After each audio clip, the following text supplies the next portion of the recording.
flpbjobs.com. That's flpbjobs.com. Are you ready? The city of Fort Lauderdale is an equal opportunity employer. Hey, it's Big O. Protect your home the way we do with Sloman's Home Security, folks. And if you want some great news, how about this? A free doorbell camera. That's right. The first 40 Big O listeners who dial 1-800-ALARM-ME will get this limited time offer of a free doorbell camera that connects directly to your smartphone with installation of your Sloman's Shield. And that's not all, folks. Sloman's is going to give you a free customized home security system and professional installation when you use their low-cost central station monitoring. So you're getting an LED touchscreen pad, a motion detector, 3 arm doors, and backup battery. Plus, if you're one of the first 40 Big O listeners to call 1-800-ALARM-ME, you'll receive a free doorbell camera with the installation of your Sloman's Shield. Keep your family safe like we do here in the Alzugaray family. Call 1-800-ALARM-ME. That's 1-800-ALARM-ME.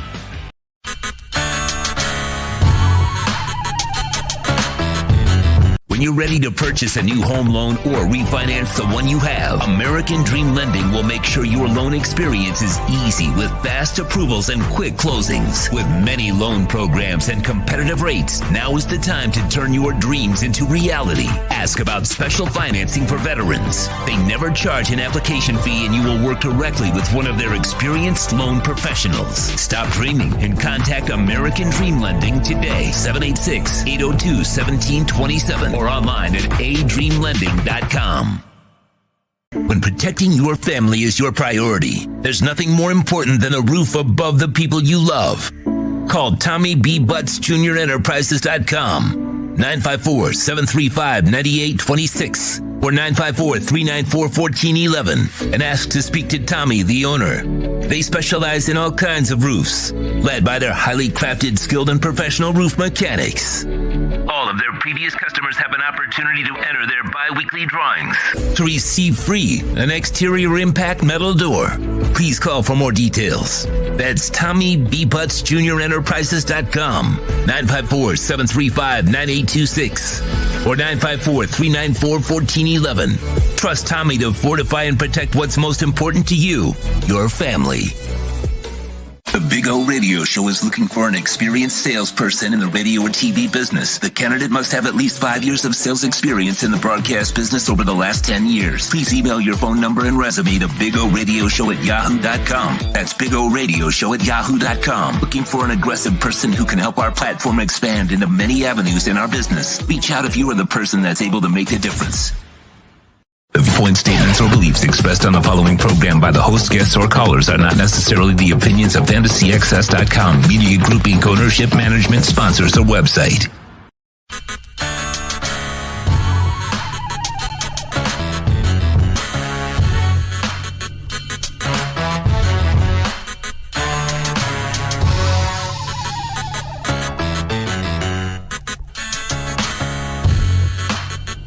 This is the Big O Show. Alrighty, yes sir, it's a happy one, baby. The Dolphins survive as they defeat the Jets. Yes, they get their 7th win of the season. They've won 6 in a row, coming off a bye week, and we are coming to you live, of course, from Sports Grill here in Miami on Bird Road and 114th. We'll have Flo's press conference. We'll have Tua's press conference in a couple of minutes. When they line up, we will take your comments as we see the folks are lining up. It wasn't a beautiful thing today. I don't think Tua was very sharp today. These are the things that you worry about when you're off for a week. You know what I mean? Now, there were some bad decisions going for it there. That fake punt was not a good decision, and it obviously turned into a disaster. Fagellum looks like he wasn't even ready for the snap. Things did not go well. Tua threw the pick six.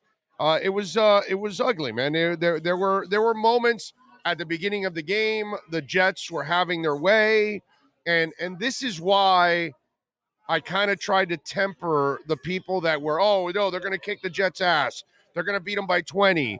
And what did I tell you? This is a Jets Dolphins game, dude. You know, how many of these do you have to live through to know you never underestimate this game, no matter how bad either team is, no matter how good either team is. You know what I'm saying? And sure enough, this was a dogfight, man. They had to figure out a way to win this game. You know what I mean? I mean, it was pretty bad. It was one of those situations where you look at it and you say, damn, they're pretty fortunate to kind of, you know, end up with a W today, considering they didn't play a good game. And that's the beauty, at least, that they were able to fight through the adversity, fight through the turnovers.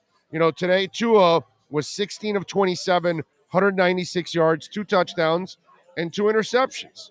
Duke Johnson was, you know, like a revelation, a relief. Obviously, 22 rushes, 107 yards, 2 touchdowns. He's probably going to be your starting running back for the at least. Look, Duke has never really been a running back. He's been more of a pass catcher out of the backfield. But at this point in his career and where Miami is at, who knows? Maybe he's better off doing this. I mean, today was the first time he had 2 rushing touchdowns in a game since he was a Hurricane. That's a long time ago, okay? Since he was a Hurricane was the last time he had 2 touchdowns on the ground. Why? Because he really hasn't ever been an effective running back on the ground in the NFL ever. But he's been a terrific pass catcher. But today, you know, I thought at the beginning of this show, remember I told you in the pregame, I thought the backs were going to catch a lot of passes. Did not happen. I thought Duke would be a guy catching passes. Did not happen. I think he had 1 reception. 1 for 20. That's it. Good reception, by the way. But it's amazing. He became the runner today. He became the bell cow today. It's weird, you know, but it worked. It worked, and that's all that counts today, man. They found a way to win when they weren't playing well defensively for a while, and then they weren't, and obviously your quarterback wasn't playing well. The good thing is other things fell into place, and things ended up working out, and you end up getting the 31-24 victory for the Miami Dolphins, and they improved to 7-7.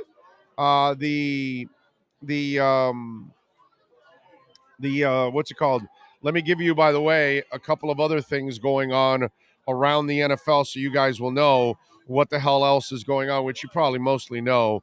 Bills beat the Panthers 31-14. The Lions beat the Cards 30-12, so they picked up their second win of the season. They should actually re-sign Dan Campbell to a 10-year contract now. Cowboys beat the Giants 21-6. Steelers beat the Titans 19-13. Some idiot Titans ended up getting on the Steelers logo. That's like not very smart. And plus, I wonder what did our friend Tannehill do in this game, by the way. I mean, I know they desperately needed him. Boy, he was a monstrous 152 yards, no touchdowns, and an interception. Boy, that Ryan Tannehill, he's so good, man. God, he really turned the corner since he left the Miami Dolphins. Boy, some of you got suckered. And then the Texans beat the Jags 30-16. So we've got the afternoon games going on. Packers and Ravens at 4:25. Right now it's Bengals at Broncos and Falcons are at 49ers. That's what you got going on right now. We are awaiting Flo to address the media. When he is ready, we will go to the Flo press conference, which normally he doesn't say too much, but what the hell? You know, what are you going to do? David says Tannehill didn't help Miami again today. I mean, come on, dude. It's Ryan Tannehill. I mean, seriously. Ryan Tannehill is a game manager on his best day ever. He's a game manager. He'll never be a difference maker or a franchise quarterback.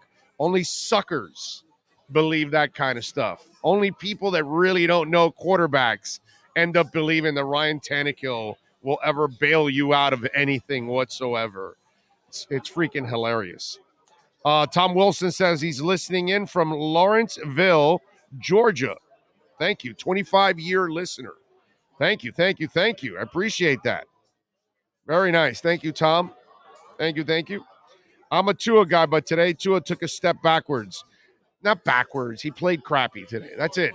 Quarterbacks do that all the time, by the way. Russell Wilson will come in a game, and so will Tom Brady, and so everybody has an off game. You know what I'm saying? And young quarterbacks have several off games as they're developing. He had an off game today. He did not play well. The week off, no Waddle, and the whole Waddle thing maybe brings balance to everything else because everything is fed off of Waddle. You know what I mean? So it took him a little bit off kilter, but again, having no Waddle doesn't excuse the overthrow on Parker that ends up as an interception. Having no Waddle doesn't excuse that late throw that he made that he had no business making. You know what I mean? So, look, sometimes you just got to chalk it up to you didn't play well today. And I'm not going to any kind of ridiculous extremes like some of you out there. Oh, no, he can't play and all that. He's been fantastic. All right. He had a bad game. That's it. Now he's got an extra day to prepare, right? Because they don't play till Monday of next week. So you got plenty of time to prepare and get ready for the Saints, which, by the way, will be here at Sports Grill for that Monday night game. Boy, but I got to say, that Tuesday's a bitch for us because we do the morning show, then we do the night show, and then we're back in the morning again. Boy, that's a bitch. That's a bitch. That's a bitch. Oh, Lordy. What was that? And it's going to be a super late one, too, because that game doesn't kick off till 8:20. Yeah, it's a Monday nighter. Yeah, and the commercials, and they'll do everything to delay that. We won't start post-game until at least after 11:30. Yeah. Yeah, you're right. I don't even know if we'll have a full post-game that day, you know? Maybe we'll as long as we get in all the particulars, the press conferences and the interviews, I think we'll be all right. Are they? I don't know if the Dolphins accounts have an issue or not, but they haven't posted anything. Has anything changed because of all the COVID restrictions as far as now that the reporters are not in the locker room? No, it would be even more. I'm not getting that. You have it up on your. Where's that? Well, that's Channel 4. That's Channel 4. It's not up on their YouTube like it normally is. I'll try to search. Yeah, see if it's on Twitter or something. First of all, Tom Wilson, thank you, sir, for a little love on the Super Chat.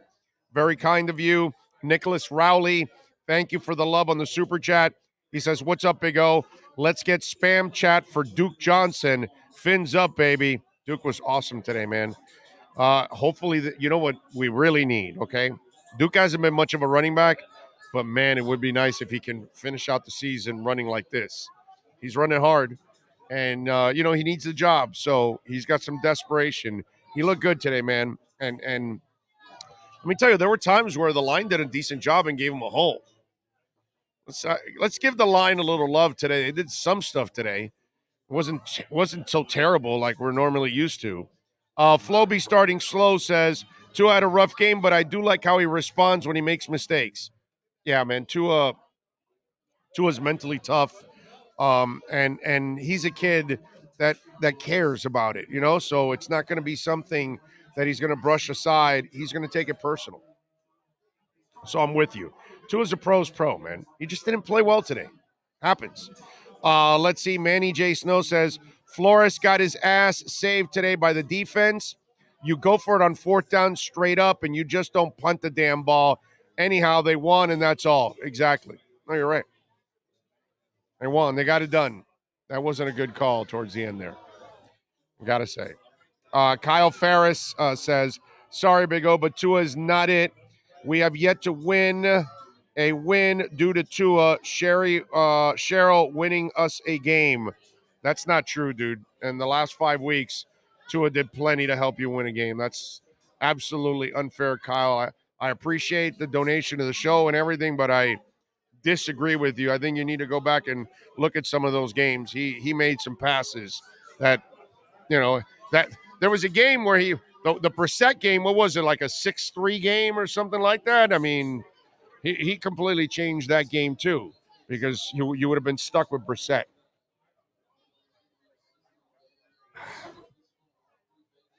So we'll see if we get the coach for you and get that press conference going.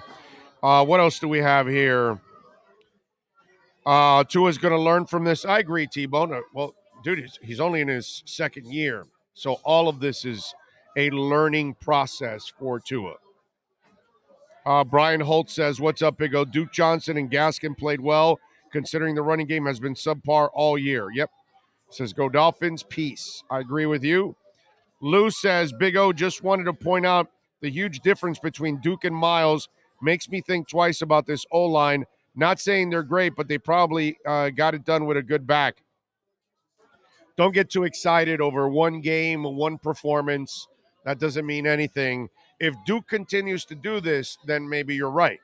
But, one game is, I'm not going to get, I'm happy for Duke. I'm happy for the Dolphins. I'm glad that they ran the ball. But this has never been Duke in his career.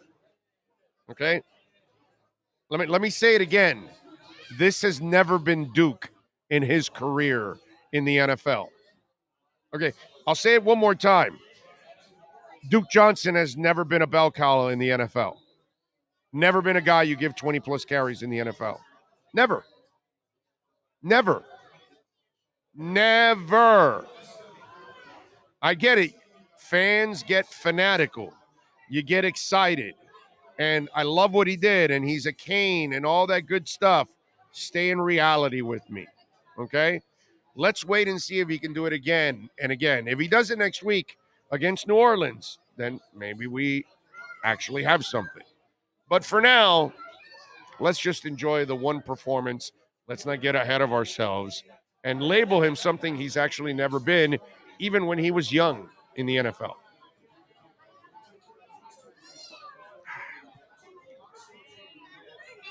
Let's see. Tua had a game to add to his understanding. However, make no mistakes, Tua understands he will learn from his mistakes. That's right. I completely agree. Jack Ryan goes, he hasn't had the chance. So, Jack, what, you never watched his career, dude? He had plenty of chances. He just never earned a starting job because he wasn't a starting back. That's all. Don't make excuses, dude. We all love Duke Johnson. He's a cane and all that. He had plenty of chances. He's had a long career. He had all kinds of opportunities every single year to do it, and he never could do it because he never was that. He was more of a pass catcher. That's what he's been, dude. Come on, man. Oh, I can't wait for you and Omar to talk about Duke's future with the Fins. Stay tuned. It's going to be a good one, guys. Hey, they had to try it because nobody else is getting any yards, right? So you might as well try Duke, and it worked out today. Now, if he does it next week, then I'll start to tell you, okay, maybe there's something here. But you got to do it more often than that. Today was awesome. It's just absolutely beautiful today to watch him do that. I felt bad for the hold because, there was 2 penalties on that play. I mean, he would have had, instead of, 102? He would have had like 127 yards or something like that, man. 130 would have been cool for him. Let's see. Wyatt says, those who criticize the quarterback under the microscope, they don't know how to use it in the first place. They're so damn ignorant, it's painful to hear it. Leon Fresco, thank you, sir. Appreciate you. He says, told you this game would be close. Need Waddle. Man, nobody gets separation too, right? You notice that? No receiver gets separation. It's like it's always a tight window, man. Every single time. Devin Jordan says, Big O, did you see your boy Tannehill choke away the game against the Steelers? I didn't see the game. I didn't see him choke away the game, but I'm not surprised that he choked the game away. I mean, he's Ryan Tannehill, dude. He's never changed. Nothing's ever changed. He's the same guy he's always been. Great young man, game manager on his best day. And when all hell breaks loose, scatterbrain. And it's over. Nothing's changed. Except for some of you that actually got fooled, thinking he actually was a real quarterback in Tennessee. What a joke, dude. What a real joke. Shake Money, thank you, sir, for shaking your money. He says, I'm betting that this game would have down spiraled had Tannehill been the quarterback and threw a pick six. No, they don't win this game with Tannehill. That's the difference. What a difference a winning streak makes at the stadium. Great atmosphere. The playoffs started today. 1-0 blinders. 1 week at a time. There you go, DJ Gallagher. I'm with you.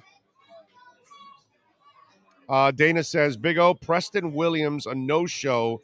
The perfect time for him to step up. Why is he on the team? Dana, I love today. I thought today was beautiful. I disagree with you, Dana. I think today was awesome. He didn't play. We didn't see him. You don't need him. Get rid of him. I know what you're saying already. Why is he even on the team? But I'm telling you, they learned something. They stopped playing him. You can't count on him. So if you can't count on him, don't play his stupid ass. So let's do it. I'm glad they did it. You can count on Isaiah Ford, right? Came through again. By the way, Tua dropped that in the basket, brother. That was a really nice throw. George Vidal says, our OC is terrible. You're not learning that now, are you, George? Isn't it OCs? That's right. It's OCs. All right, George. All right. Get your insults straight there, George. Our OCs are terrible. Okay. I'm with you, brother. It's a joke. Our coaching staff is a joke. I mean, let's just call it like we see it, please. Been trying to tell a lot of Dolphin fans and give them, the skinny, you know what I mean? You know, that they got a broadcast with a skirt at the flagship station. They can't say it, but I'll say it. It's a terrible damn coaching staff.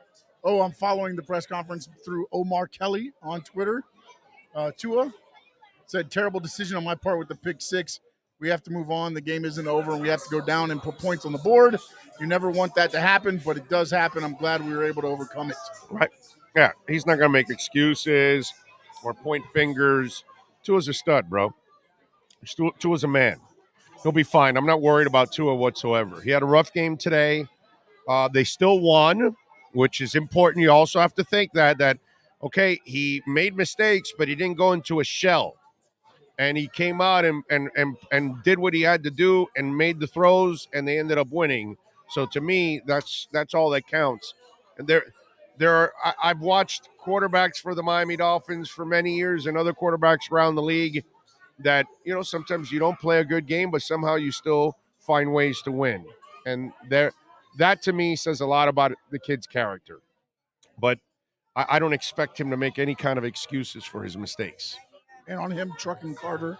Oh, yeah, that was fun. He said, remind me not to ever do that again. Much respect to Carter. I don't think he was expecting me to lower my shoulder or run him over. It was in the moment thing for me.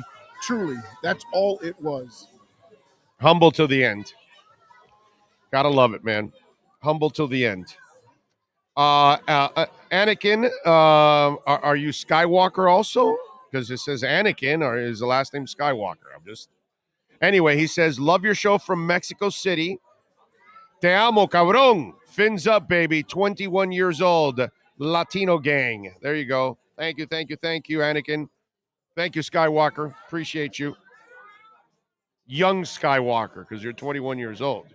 You are young Skywalker, okay? Laura Browning says, Duke Johnson was a beast today, Big O. Laura, I agree with you. He was awesome today, man. I hope it's a sign of things to come. That would be really nice. It would be really, really nice if he can actually do this again, especially next week against New Orleans defense. Wow, do you need a 200-yard effort? You realize today the Dolphins ran for nearly 200 yards on the ground. I mean, let's go over the stats, which will kind of blow you away when you see some of the stats and some of the things that the boys did today. First of all, Duke Johnson Okay, well, now I hit the wrong scoreboard. I ended up bringing up the Detroit scoreboard, which is not one I really want to read at this point in time. Let's see here. Okay, now let's get back to this. Duke Johnson was 22 for 107 and 2 touchdowns. Gaskin was 10 for 54. So he had that long run, that 30-yard run, so that really helped out. Overall, it was 9 for 24 up until that one, and then obviously 10 for 54. Tua, 7 rushes for 19, and I thought while Tua was trying to find his groove, I thought he did a really smart thing several times when he did tuck the ball and run, and obviously run over somebody, but I'd rather him slide. But still, 7 for 19. Brissett got 2 yards. Wilson got 1. Fagellum is a disaster. 42 for 183 yards and 2 touchdowns. Nearly 200 yards on the ground for the Miami Dolphins today. That's impressive, man. And the key thing, 4.4 on the average. Yes, and they need that next week against New Orleans in a big-time way. You got to have the running game next week, man. It's got to happen, folks. Vishal Sakana, thank you for a little love on the Super Chat. Remember, the other way you can make a donation is through Cash App or Venmo. That is Cash Big O Show. That is Cash Big O Show. If you want to reach out to us on Cash App or Venmo, Cash Big O Show. Always thank you there. And let me check right now to make sure that what do we got here? We got Alexander Lopez. Thank you, sir. A little love on the Cash App. I appreciate it as always. He says for a double play. Thank you, sir. Thank you. As always. Let's see, what else do we have here? On the Venmo side, let me see if we have something.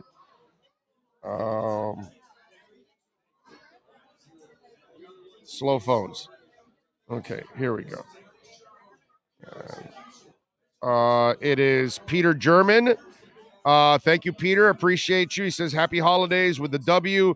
What a way to begin the festivities. Have to be thankful for Duke Johnson. He was a beast. Not to kill the mood, but why did the Dolphins pass the ball on 3rd and 5 from their 20 when trying to kill the clock? Dude, I can't answer these coaches. Peter, some people think that I'm being cruel at times. I think these players are overcoming Flo and his staff, to be quite honest. I don't think this is a good staff. If you want me to be honest. Greg, by the way, and Sashi, I don't know exactly. Greg, I wish one day, because you're a hardcore listener, man, and you're always supporting the show, and I love you for that. You got to give me phonetically how to pronounce your last name, if it's Sashi. You know what I mean? I'm not sure, but if it is, if I got it right, great. Sashi. I'm not sure. I think I've pronounced it different ways because I'm not exactly sure, because it's not it's kind of a confusing name a little bit there. So if you actually have a phonetic spelling, send it to me, man. I'd like to know exactly, because you deserve that, obviously. So thank you very much. I appreciate it as always, being a grand supporter of our show. Jonathan Dill says, Big O, my biggest fear is Godsey and company might be kept just to solidify a consistent OC and staff, knowing that Flores changes staff every year. Jonathan, look, I've talked a little bit about this, guys, and here's where I have a problem with all of this, okay? And some of you experience this with me. Every year we were waiting for the offense to get fixed, and I'm watching Jason Taylor get old. Every year you can't figure out your quarterback, your running game, your offensive line, and I'm watching Sam Madison and Pat Surtain get old. And every year we have trouble because you can't score more than 12 to 16 points a game, and I'm watching Zach Thomas get old. And every year I'm frustrated with that stretch with the offense, and then I watch Tim Bowens get old. And so now I'm not going to sit here and go, Well, oh, come on, relax, bro. Jalen Phillips is just in his first year, and so is Holland. You know what I mean? Let's relax. Jerome Baker's only been in the league a couple years. Christian Wilkins 3, and whatever. And you start pointing out, and and then we'll keep saying that every year, and then every year we keep tacking on a year to everybody else. And I lived through this mistake already. I've lived through all of this a lot.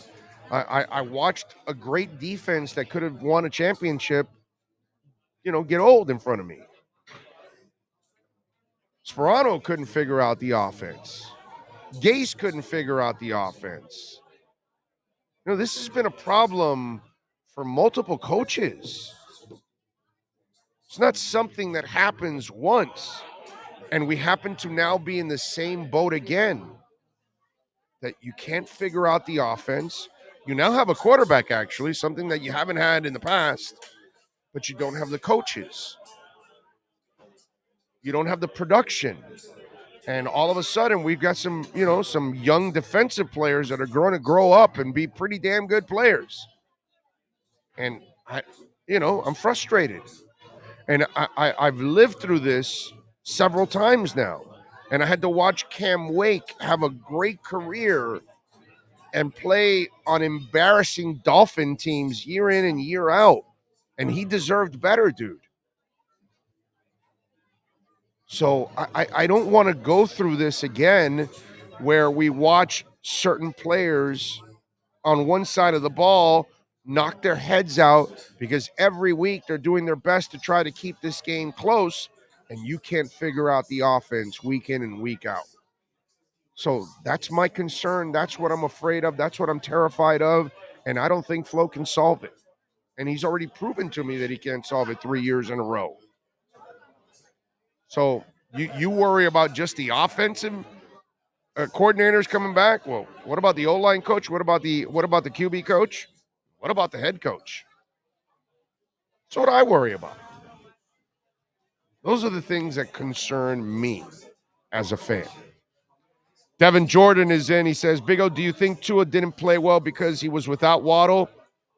I think there was a little Waddle. I think there's a little also 2 weeks off. You know what I mean? So there was kind of an adjustment to all of that. So and then it wasn't his day. Devin, you have that day. I have that day. It's going to be days that you're going to tune in and you're going to go, what didn't have it today. Probably is every day, but still, anyway, it's just one of those, you're not at your best. You weren't a great salesperson that day. When you were teaching, you weren't in the same kind of flow. You didn't connect with the students. There's no difference in any kind of a job. If you're a factory worker and you're, building certain things every day, and normally you have a quota that you meet, and today you didn't meet it and you fell kind of short and you weren't on your game, and it happens. And to me, I think there's a little Waddle and a little time off, but I'm going to go with Tua didn't play well. And he's got to play better than that. And he's been playing really well lately. I'm not going to act ungrateful because the kid had a bit of a hiccup today. You know what I mean? They won. He still helped them get back there and drive back down and win the game. And he made some nice throws along the way. So he's not a reason why you lost. He helped you get back and win. So let's do it. We're fine. We move on. Hey, the beginning of the game, it wasn't Tua's fault that they fell behind and the offense for the Jets was torturing the defense for the Dolphins. That wasn't Tua's fault, but yet they found a way to come back also. So it goes both ways. I can live with you not being on your best day. When you're consistently kind of turning the corner as a young player and all of a sudden you have a little bit of a hiccup, I can live with it, man. I'm fine. Now, if this becomes a trend for the next couple of games for Tua, now we got a problem. Okay? But I don't think so. Devin, thank you as always. G-Firm, thank you, sir, for a little love in the super chat. He says, Tua is the Rocky Balboa of the NFL. He gets cut, knocked down, mouthpiece flies, but he wins. Yo, Big O, he did it. That's right. That's it. I'm good with it. Like I said, I need to see a lot more bad before I'm freaking out. Calvin James says, love your show. This is the real show representing from Jamaica. A real deal, the man fan. Zach Thomas and JT, Fins for life. Won't stop saying this. Our coaches are way too soft. You got some press conference for me? Okay. All right. Let's do it, baby. We are at Sports Grill, so why don't we do this? Why don't we have our Sports Grill Miami Dolphins Insider Report with Alan Poupart? That's now. Let's get ready to talk Dolphins football. It's the Sports Grill Miami Dolphins Report with Sports Illustrated's Alan Poupart. With locations throughout South Florida, Sports Grill is the home of the special grilled wings. Check out our sponsored locations in Miami on Bird Road and 114th and in Miami Lakes in the Royal Oaks Plaza. Here's Miami Dolphins insider Alan Poupart. There he is, Alan Poupart, ready to go, locked and loaded. How you doing, my brother? How you feeling after a sketchy performance, but a victory in the end? Just like we predicted it, right? Not exactly the way it was going to happen, but we did predict that they were going to wind up winning. Taking care of business. They're not beating great teams. Let's not kid ourselves, but still got to beat them. Hey, man, a win's a win. I don't really care how it happens. Today, in a way, what I do like, which is a little different than earlier in the season, when Tua usually had that game, you lost it. And today, they found ways to win. Tua came back, composed himself, made some throws. The defense made some plays. They overcame whatever mistakes they were, from special teams to Tua or whatever.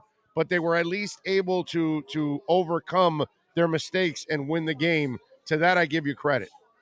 Yeah, and to me, it's like from about toward the end of the second quarter on, to me, it was clear that it would take a catastrophe of epic proportions for the Dolphins to lose this game, because they were just completely clamping down the Jets' offense. Because the Jets had great field position to be able to add to their 17-10 lead late in that first half, if you recall, and they went nowhere. And then in the second half, they could have played 10 more quarters the way things were going, and they weren't scoring. And then we're coming close. They had Zach Wilson completely flustered. Their receivers weren't getting open. And this is where I'm not saying this to diminish what the Dolphins did, but this is where the Jets not having Elijah Moore and Corey Davis made a big difference, because their wide receivers outside of Jamison Crowder are not terribly good. I mean, Keelan Cole and Denzel Mims, who was a high draft pick, who's got all the physical attributes if you look at him, but it's not a very good player. So, and then the Dolphins just came after Zach Wilson like crazy, where they didn't so much early in the game, which kind of, again, I'm sitting here going, why are you not going nuts after this guy? Because his decision-making, the fumble recovery they got off the sack is a play where, it's a great play by the defense, and Zach Wilson is holding the ball in the pocket as it's collapsing around him and holding it. Instead of just eating the ball, going down, and if it was a first down play, as I recall, or just chucking one of the two. But he's a young quarterback who wants to make something happen on every play. So to me, no, at that point, there was no way the Dolphins were going to lose once you could see that the defense had taken control. And then, of course, tip of the hat to the running game, which was completely outrageous today. What happened at the beginning with the defense? What weren't they doing that the Jets were running? They were pulling every trick out of the book and burning the Dolphins, and then eventually, like you said, towards the end, they figured it out. They shut them down, and they weren't really going to move the ball that much anymore. But damn, early on, it was kind of frustrating that they could not figure them out at times. Yeah, it looked to me like the Dolphins were not quite as aggressive early on. Maybe both in the play calling and the way the guys were playing, and then all of a sudden they decided, okay, let's stop messing around. You're talking about the trick plays that the Jets did. That one they pulled off to convert that 3rd and 15. I mean, another tip of the hat. That was awesome. Yeah, no, I'm with you there. The decision for the fake punt near midfield, did you agree with that move? No. Yeah, okay. Like Hell no. the way your defense was playing, why would you do that? Not only that, if you're going to go for it, if you remember the distance, it was less than a yard. Put Right. your side in there, have it stick his big body, go straight ahead, and you'll pick it up that way. If you were going to go for it, which would have been a bad decision anyway. But even throwing the ball on third down was a bad decision. You mean later in the game? I totally agree. Again, it wasn't going to make a difference anyway, but you still gave him a little bit of a shot. Right. And then the Jets, God bless their hearts, run a 9-yard route on 4th and 10. I mean, sometimes there's a reason they're 3-11. Yeah, there are many reasons actually. I mean, really, the only depressing part about this game is that they didn't show Zach Wilson's mom at all on television. You know, that's the part that, I mean, you could have done that at least to kind of help us out. All right, Duke Johnson, real or Memorex? But that was a hell of a performance today. Real in the sense that, as I tweeted out, I said, I mean, could it be that the Dolphins' best 2 running backs are 2 guys they picked up in the middle of the year, Duke Johnson and Philip Lindsay? Yeah, I mean, we saw something we don't see often from the Dolphin running back, making a guy miss a tackle. And there were a lot of those. So I certainly don't expect him to have that kind of performance against the Saints, the Titans, or the Patriots.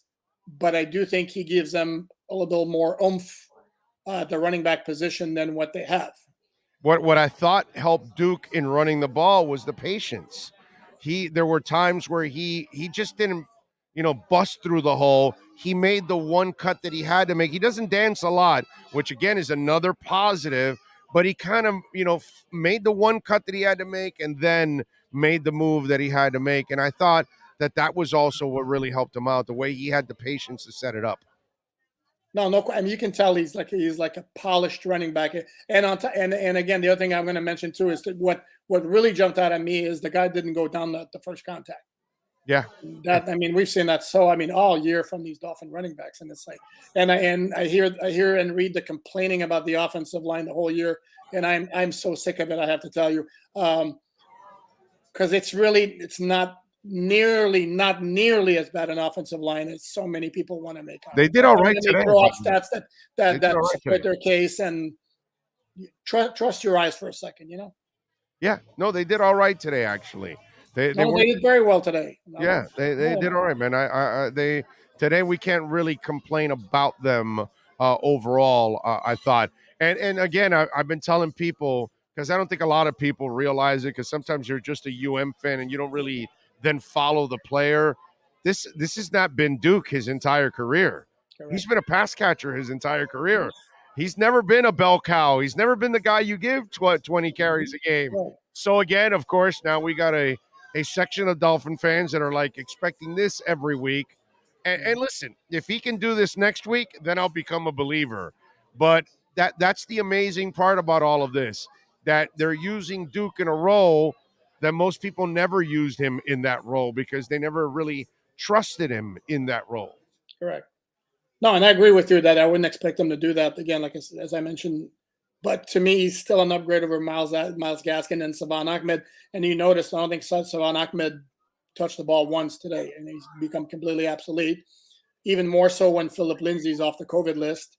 So it gives them more options. I don't think their running game. I mean, today was dynamic, but we can't forget the fact that we're playing against the Jets, who are not very good against the run.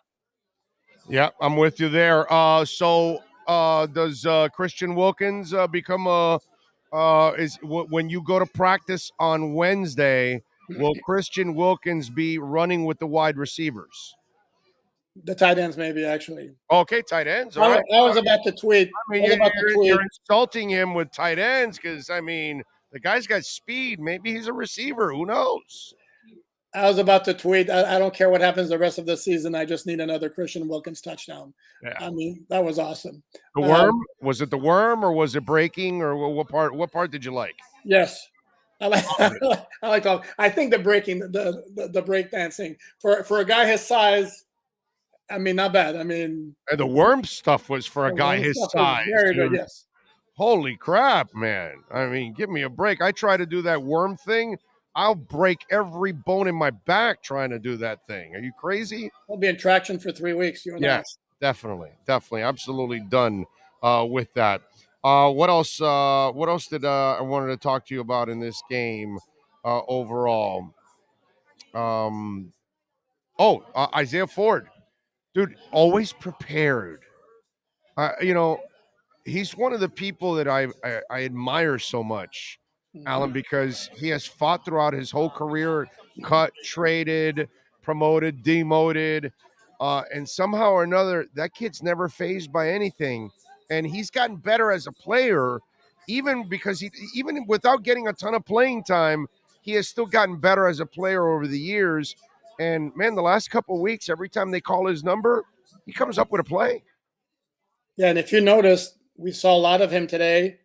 We didn't see Matt Collins at wide receiver. I think I spotted Preston Williams once on a running play, and it was Isaiah Ford. That's one too many, by the way, for Preston. But go ahead. I'm sorry. No, but that tells you that the trust that they have in Isaiah Ford, that he was basically the third wide receiver with Parker and Albert Wilson. And I made the point to one of the other writers early in his career when I saw him play, that's like, he'll never be a star. The dude might be in the NFL for 10 years because he's got a great attitude. He's dependable, and he's like a good kid, and he's very, very serious about his craft. And this is what we're seeing, and that's why there's a reason the Dolphins keep coming back on that. I think now for the 17th time that they've re-signed him. Something like, I don't know. No, absolutely. And to me, he reminds me like Patrick Clare's another guy like that. Will never be a star. I'll be in the NFL for 10 years. And he came up big with a couple of big plays today. So no, he's a good guy to have on the roster. Jerome Baker, 2 sacks today. It seems like over the last month or something, he's starting to play more like the guy we saw last year, right? Yeah, that goes with everybody else on defense. I mean, Van Ginkel again, man, holy moly, he's been playing well. Another guy who really stood out, plays about 25 snaps a game. Zach Sealer again today. Awesome. I mean, awesome. Man, that guy just does nothing but produce. Yes. So no, it's like everybody. And again, once they got in gear today, it was like, I mean, I almost felt bad for Zach Wilson. It's like, dude, you got no shot. Forget it. You got no shot. Man, when he takes off that helmet, he looks like he still belongs in high school, dude. Mm-hmm. Yeah. Seriously. Like, that kid doesn't look like he's past 16 years old when he takes off that helmet. Props to him, though. He had a couple of plays. That one scramble he had where he avoided Justin Coleman. Holy smokes, that was a great play. Yeah. Yeah, they should have had an interception on him. But what are you going to do? Which one? Was it Coleman that dropped it? Was it Coleman? 27? It was 27. It was 27. I don't remember. Damn it. Now I got to look at the damn roster. But they almost 27 is Coleman, yeah, but I remember the play. So. Yeah, he almost had it. He should have had it, man. All right.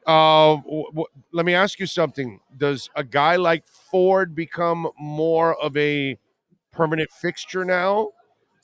Because I mean, he keeps making they don't use my guy Matt Collins enough, which kills me. So, are they going to use Ford more as a starter for you, or because of Waddle playing the slot, you don't do that? Correct. When Waddle comes back, it's basically Waddle in the slot, Parker outside. Gesicki kind of outside. I mean, as in his tight end, not really tight end role. So I think today was just a case of the Dolphins needing somebody else to step up with Waddle out. I wouldn't expect a more prominent role for Ford moving forward, but when they call his number, you can feel pretty comfortable he's going to come through. Follow him on Twitter at Poupart NFL. Catch his work there at Sports Illustrated. As I tell all of you Dolphin fans out there, you must bookmark that page. He is constantly updating it. He writes at least 15 to 72 articles a day. So the guy never stops. All right. I don't know how he does it, but you'll see plenty of info there on the Sports Illustrated website. So check it out. Alan, as always, you are a stud, my brother. We will talk on Wednesday, my friend. If I made the way I do it is the way you get your 10 million downloads is through work ethic and busting my ass, just like you, sir. So tip of the hat. That's right. That's what everybody does on this show. Everybody that's on this show, they bust their ass. That's the idea, baby. All right, you keep grinding, my friend. I appreciate you. Yes, sir. We'll talk midweek. Thank you. That is Alan Poupar and our Sports Grill Miami Dolphins report. Give me a couple minutes. Let me rest the voice. Hour number 2 is next. This has been the Sports Grill Miami Dolphins Insider Report with Alan Poupard, exclusively on the Big O Radio Show. Make sure you subscribe to the podcast and never miss a report. Search Big O Radio Show on most platforms. Visit Sports Grill in our sponsored locations in Miami on Bird Road and 114th and in Miami Lakes in the Royal Oaks Plaza.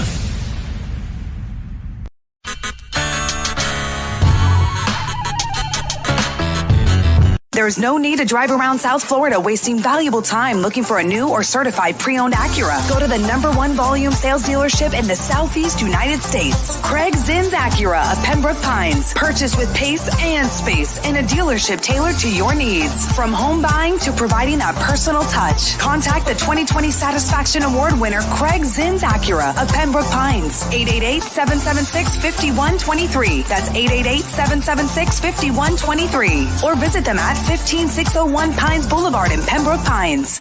The Big O Radio Show is looking for partners to join our growing platform. If your business is ready to reach an audience that starts in Florida, crosses the nation while expanding internationally, this is the program that provides that vehicle. The Big O Radio Show is ready to broadcast live anywhere in the world to represent your event or product. To reach out by phone, 786-754-4664. That's 786-754-4664. Or email bigoradioshow@yahoo.com. Help us grow as we provide the content and personal connection corporate entities will never achieve.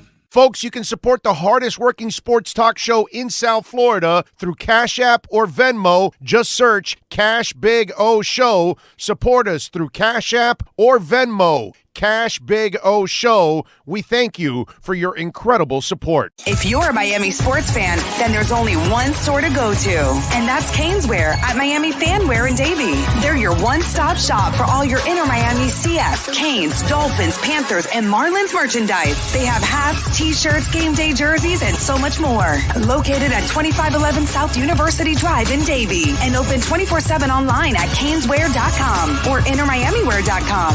Call them at 954-835-5597. Caneswear, the spot where Inner Miami and all Miami sports fans shop.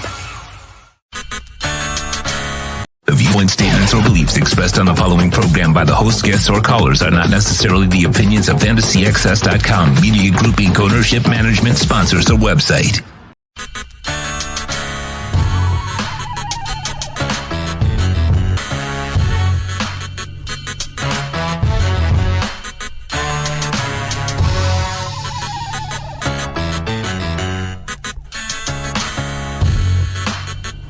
This is the Big O Show. By the way, Ryan Dunn on Twitter sends a terrific tweet. He goes, by the way, everybody's favorite running back, Najee Harris, had 18 yards today. And I love Najee Harris, don't get me wrong. But, you know, in the end, I think having Jalen Phillips, nobody should talk about Najee Harris ever again. Okay? Unless Jalen Phillips somehow becomes a bust, which I don't think that's the case. I think he's going to be a hell of a player for this team, and he's already been a hell of a rookie at 8.5 sacks. I'd rather have a defensive end over a running back every day of the week and twice on Sundays. You know what I mean? Folks, please don't forget to smash the hell out of the like button. Here in hour number 2, we are waiting Omar Kelly, all right, with our EJDconstruction.com Miami Dolphins report. We'll get Omar Kelly. Next week, by the way, we will add Cameron Wolf to the family. He starts on Tuesday. This Tuesday, Cameron Wolf joins the family. We have 4 insiders with us now permanently for the Miami Dolphins that you will not hear anywhere locally, okay? And you just heard from Alan Poupar. You're going to hear from Omar Kelly. You're going to hear from Joe Shad, right? You're going to hear from Cameron Wolf. Am I missing anybody? Joe Shad, Cameron Wolf, Omar Kelly, and Alan Poupar. Why do I feel I'm missing somebody? Well, and me, obviously. But that's about it. Yeah, and then we got Manny Navarro for the Canes. We got Ira Winderman, obviously, and Clay Ferraro doing basketball. So I don't think anybody's got a better lineup than we do and better insiders than we do. So there you go. So we will have Cam Wolf joining the family. He will be joining us on the postgame shows, starting off next week. Cam will start on Tuesday. So you hear him on Tuesday and Sunday. You'll hear Omar Kelly Sundays, Mondays, and Fridays. You will hear Alan Poupart Wednesdays and Sundays. You will hear Joe Shad Thursdays and Sundays. So there you go. Nobody has a better group of insiders locally than our show. So if you're a Dolphins fan, this is what you want to listen to all week long, because this is where we got all of your information and insight. So appreciate all of you out there, as always, for supporting the show. Please smash the hell out of the like button. We got over 800 people that are watching right now. Man, let's go. Let's get this thing well over. It's only 188. I just refreshed it. There's 826. Come on, ladies and gentlemen. This is a huge thing. You have no idea how huge it is to help us out by hitting that like button. Hit that smash that like button. It is awesome for us. It gets the algorithms going, and other Dolphin fans around the world will get on board so they can get the best coverage of their team here every single day. So thank you very much. Too Extreme says, Big O, that's a hell of a lineup for our Dolphins. That's right, baby. That's the idea. Give you the best coverage for the Heat, the Dolphins, the Panthers, the Marlins. You know it. The Canes, everything. That's the idea. That's what we're going to do here. Nobody is going to beat us. Not even close. Okay? Mike Scott says, Big O, I think you need to research your stats on Duke Johnson. From a short search, Duke has 32 carries on 108, 3 yards per carry, 23 carries for 68 yards, 2.7, 30 carries for 152, 5.1. What I don't know. What does that mean, sir? That he has 152 carries in what, in a year? I'm not sure. See, here's the problem. Did you look at the stats, or did you watch his career, actually? I think he just went through some stats and found some games, a couple games that he had there. Is what I'm thinking.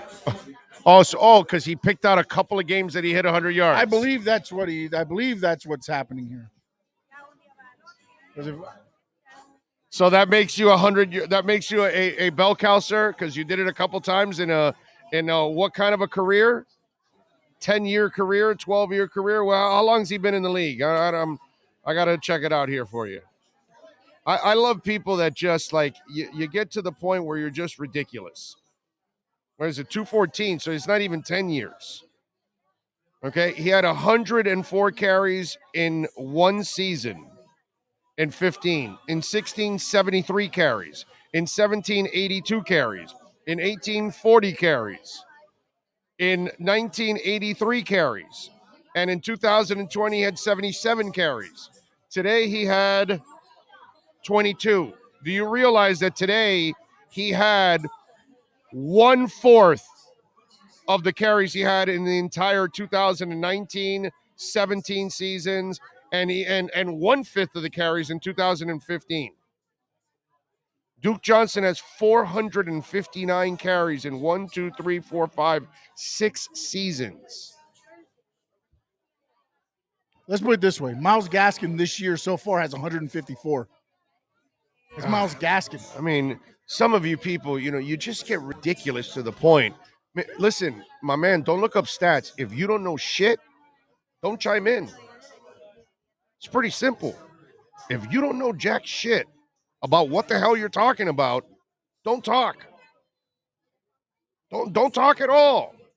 The worst thing you do when you open your mouth and you don't know anything, you sound really stupid.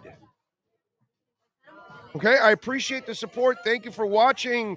But, if you want to come at me and say, well, you better look at your stats. I forgot more football.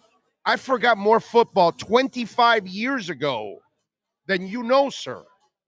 25 years ago. Okay? I'm 55. All right? When I was 30, I forgot more football than you ever knew. At 30. Come on, man. If you're going to bring it on this show, make sure you know what you're talking about. Okay? Duke Johnson has never been a running back for anybody. He carries the label, but he pass catches. That's all he does.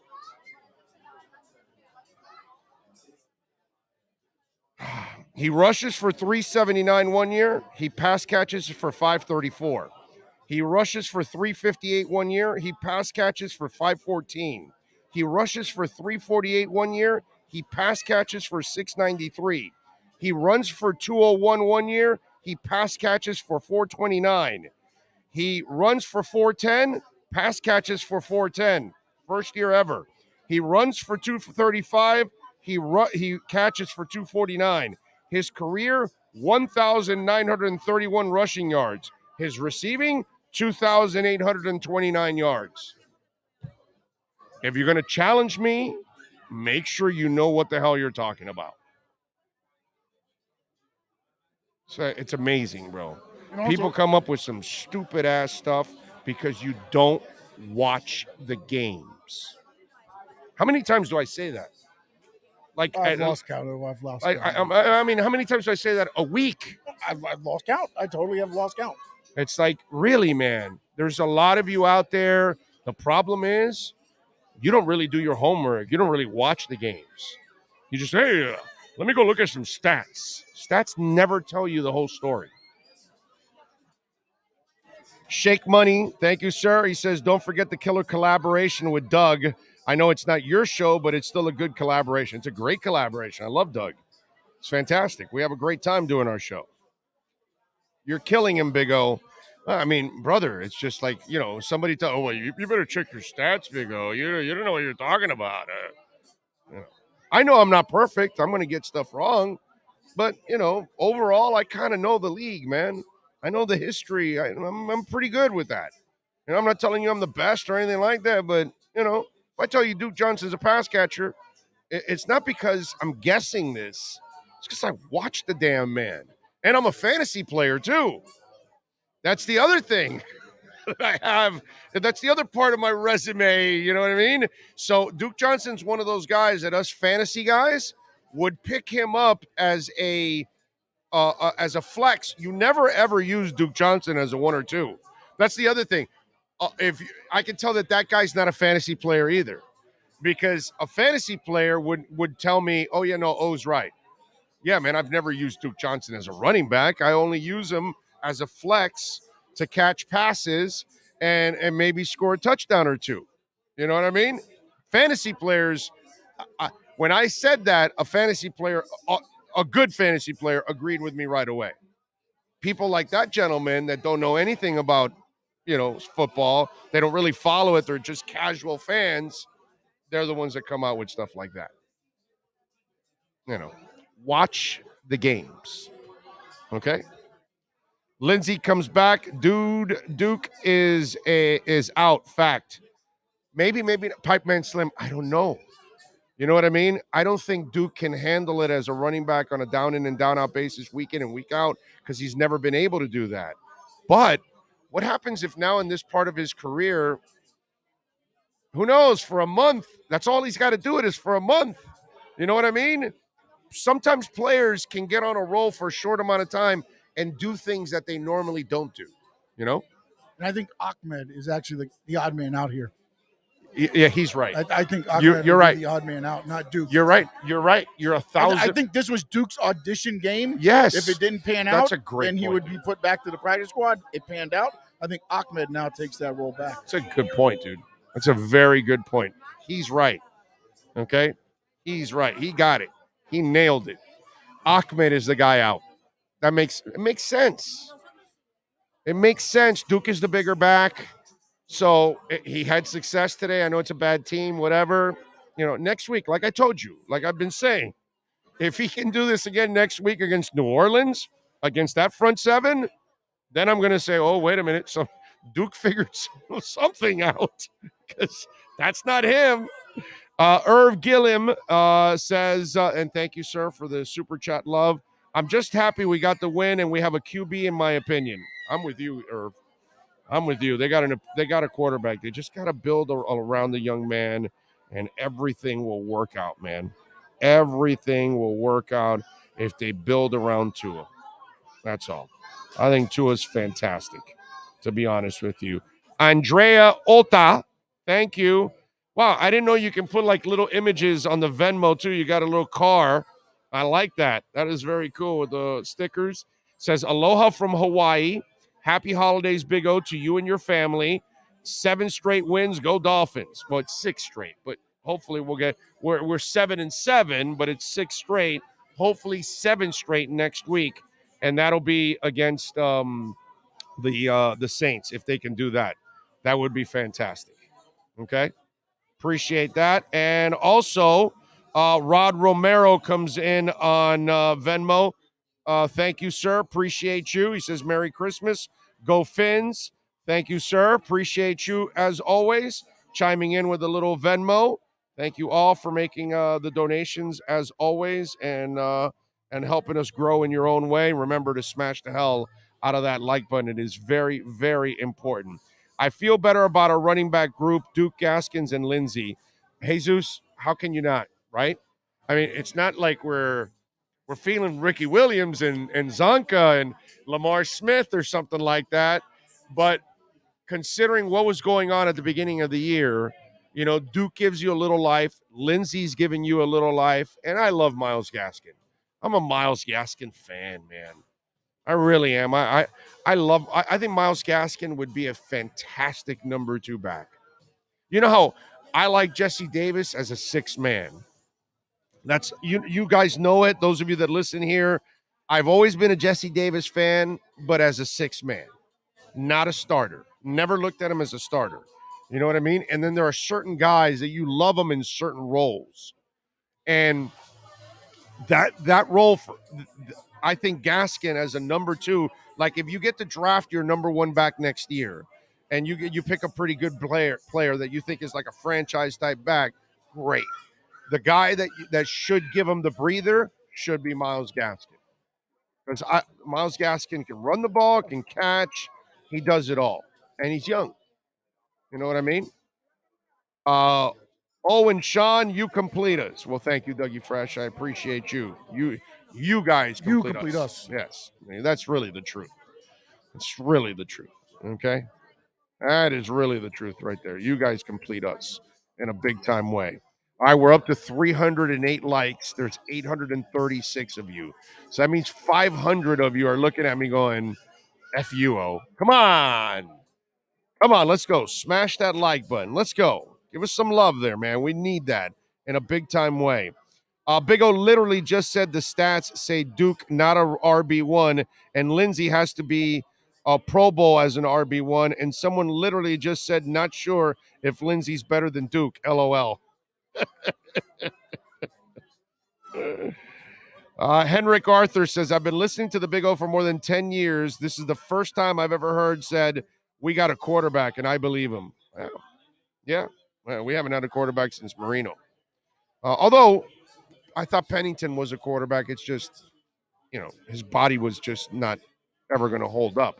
But he was legit, man. He just didn't have the strong arm, and he was kind of broken down and all of that. Shake Money, I saw your super chat. I gave you love. I mentioned it, my man. I did. I mentioned it. I don't know if you missed it, but I did mention you, my man. Thank you very much. We did see it. You know, sometimes I miss them because there's so many people on the chats, but today I've been kind of on top of it. Usually Sean does a really good job of reminding me, hey, look, this one got by you and all that kind of stuff, and then he brings it up. But I think we're good.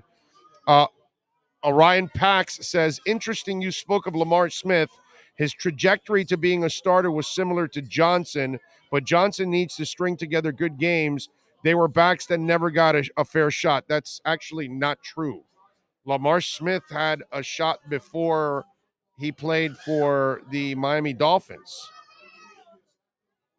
You know, that this is sometimes the problem that, you know, we have here is that some of you out there, like, you may not really know the history of certain people. So let me go to Pro Football Reference here.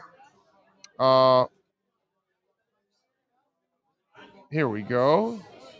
And I can show you, I'm pretty sure that Lamar Smith ended up playing even before we got him here for as a running back. In Seattle, he had 2 yards his rookie year, 215 his second year, 680, which is something that Duke Johnson's never done, and 8 touchdowns in Seattle. Then he had 392 and 2 touchdowns, 457 and 2, 205, and then he had 1139 with us and 968 and 737. So he was used as a back in Seattle, but if I remember correctly, they used multiple backs back in those days. He was the backup to Chris Warren. So think about that. The year he had 680, Chris Warren had 855. And if you don't know the history, Chris Warren had 8,000 yards rushing. He had 4 different seasons of 1,000 yards for Seattle, and he had 2 800-yard seasons also for Seattle. So he was an incredibly, one year he had 1,300 yards and 15 touchdowns. He was actually a good back, but Lamar was his backup. So he did not get like a ton, but he was still 680 is still pretty productive and pretty useful. You know what I'm saying? So Duke has been in the league for several years now, 7-8 years now, and he never has had the opportunity, never has gotten the opportunity because he can't crack any starting lineup. And he's had opportunities to be a starter, but he's never been good enough to be the starter. You don't hang around this long and nobody gives you a chance. You know what I mean? Lamar was not, I think Lamar wasn't even a high draft pick, if I remember correctly. Let me look it up again.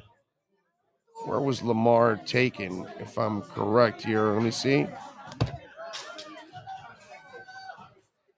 Okay. Thank you. What we have here, let me see. 3rd round. So he wasn't a high draft pick either. See what I mean? But he was behind a hell of a back in Seattle. What are you going to say? Oh. Thank you. Will Cronin. See, he just reminded me. I almost missed your super chat, but if it wasn't for Sean, do you ever fart during games? System overload is asking. So you're asking if I ever have a system overload while I'm watching a game. System overload. I mean, things happen, bro. What can I tell you?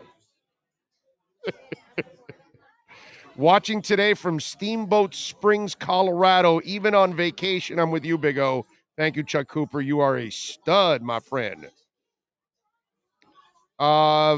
Did you see Tua run for a few firsts today, especially the one where he lowered his head for a few more yards? That was awesome. Yeah.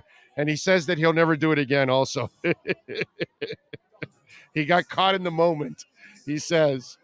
It was nice. It was fun, but I don't want him doing that anymore, by the way. Okay? If he's built like Cam Newton and you want to truck somebody, I'm good with that. You know what I mean? Thank you, my brother. Thank you for coming. If he's built like those kind of guys, then go ahead and truck him. But he's not built like that. I don't want to see him do that kind of stuff, man. Oh God, I stay away from running into people. Slide, baby, slide. That's all I want you to do. I don't want him to, to get hurt. If he keeps running like he did today, then he has a home. Big O never read my super chat because I didn't send one. That's right, Scummy. But I still love you. I read your chat, and without a super chat. How about that? Jason Romero says, Duke is a better running back than Miles and Savon. I don't think he's better than Miles. I think Miles is a better back, but today he was awesome. Today was his day, baby. Today you give Duke Johnson the love that he deserves. Okay? That's the way he goes. And John Montgomery, thank you, sir, for giving us a little love on Venmo. Appreciate it. Says Merry Christmas, let's go Dolphins. Very nice of you. Thank you for sending in a little love on Venmo. And let me see here. What do we got? Big O, how crazy was the crowd today at Sports Grove when the Fins won? Everybody loved it, dude. Everybody, it was like, I will admit, Derek, it was kind of like a sigh of relief. You know what I'm saying? It was a sigh of relief. But the boys, got it done, which is a beautiful thing, man. Big O, did you see Wilson stiff arm the linebacker? Man, today was just one of those games where we were just happy that they were able to survive, my friend, and get it done and win. And this is why I told you at the beginning of the game, in the pregame, that, while I felt that they could win, I wasn't Mr. Cocky Dolphin fan going into this game, and they're going to kick their ass by 25 and all that. I would love for it to happen, but it's a stinking Jets Dolphins, man. And that becomes a mission every single time. You know what I'm saying? So that's why, you it's a game that you should never feel confident about overall, okay? Jets Dolphins is just something that should scare the crap out of you every time. Even though I felt good that the boys would win, but I did not feel confident that they would dominate and win by unless our boys are a Super Bowl caliber team, that maybe I can feel like that. But right now, it's hard to feel that way with those two teams. All right, give me 2 minutes. Quick break here. Omar Kelly set to join us on the other side. We'll get our EJDconstruction.com Miami Dolphins report. If you got a question you want to send in, you can also send it in by email at bigoradioshow@yahoo.com. And also the text line, 855-912-1056. That's 855-912-1056. Did you see? Look, Robert Hunt, bro. That is classic right there, what's going on with Robert Hunt. Wow, there we go. He's looking like the Terminator. All right, let me take a break. Hopefully we'll have Omar when we come back, and our EJDconstruction.com Miami Dolphins report.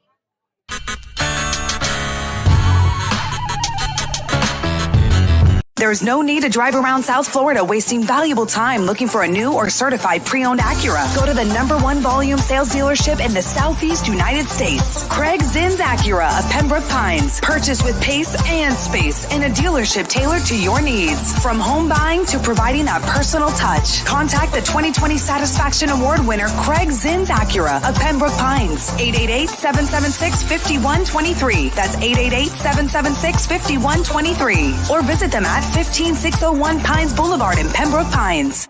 The Big O Radio Show is looking for partners to join our growing platform. If your business is ready to reach an audience that starts in Florida, crosses the nation while expanding internationally, this is the program that provides that vehicle. The Big O Radio Show is ready to broadcast live anywhere in the world to represent your event or product. To reach out by phone, 786-754-4664. That's 786-754-4664. Or email bigoradioshow@yahoo.com. Help us grow as we provide the content and personal connection corporate entities will never achieve. Folks, you can support the hardest working sports talk show in South Florida through Cash App or Venmo. Just search Cash Big O Show. Support us through Cash App or Venmo. Cash Big O Show. We thank you for your incredible support. If you're a Miami sports fan, then there's only one store to go to, and that's Caneswear at Miami Fanwear in Davie. They're your one-stop shop for all your inner Miami CF, Canes, Dolphins, Panthers, and Marlins merchandise. They have hats, t-shirts, game day jerseys, and so much more. Located at 2511 South University Drive in Davie, and open 24/7 online at caneswear.com or innermiamiwear.com. Call them at 954-835-5597. Caneswear, the spot where Inner Miami and all Miami sports fans shop. South Florida's premier law enforcement agency is now hiring individuals like you. The Fort Lauderdale Police Department is now accepting applications for non-certified and certified police officer positions. Minimum requirements and qualifications can be found on flpdjobs.com. That's flpdjobs.com. Are you ready? The city of Fort Lauderdale is an equal opportunity employer.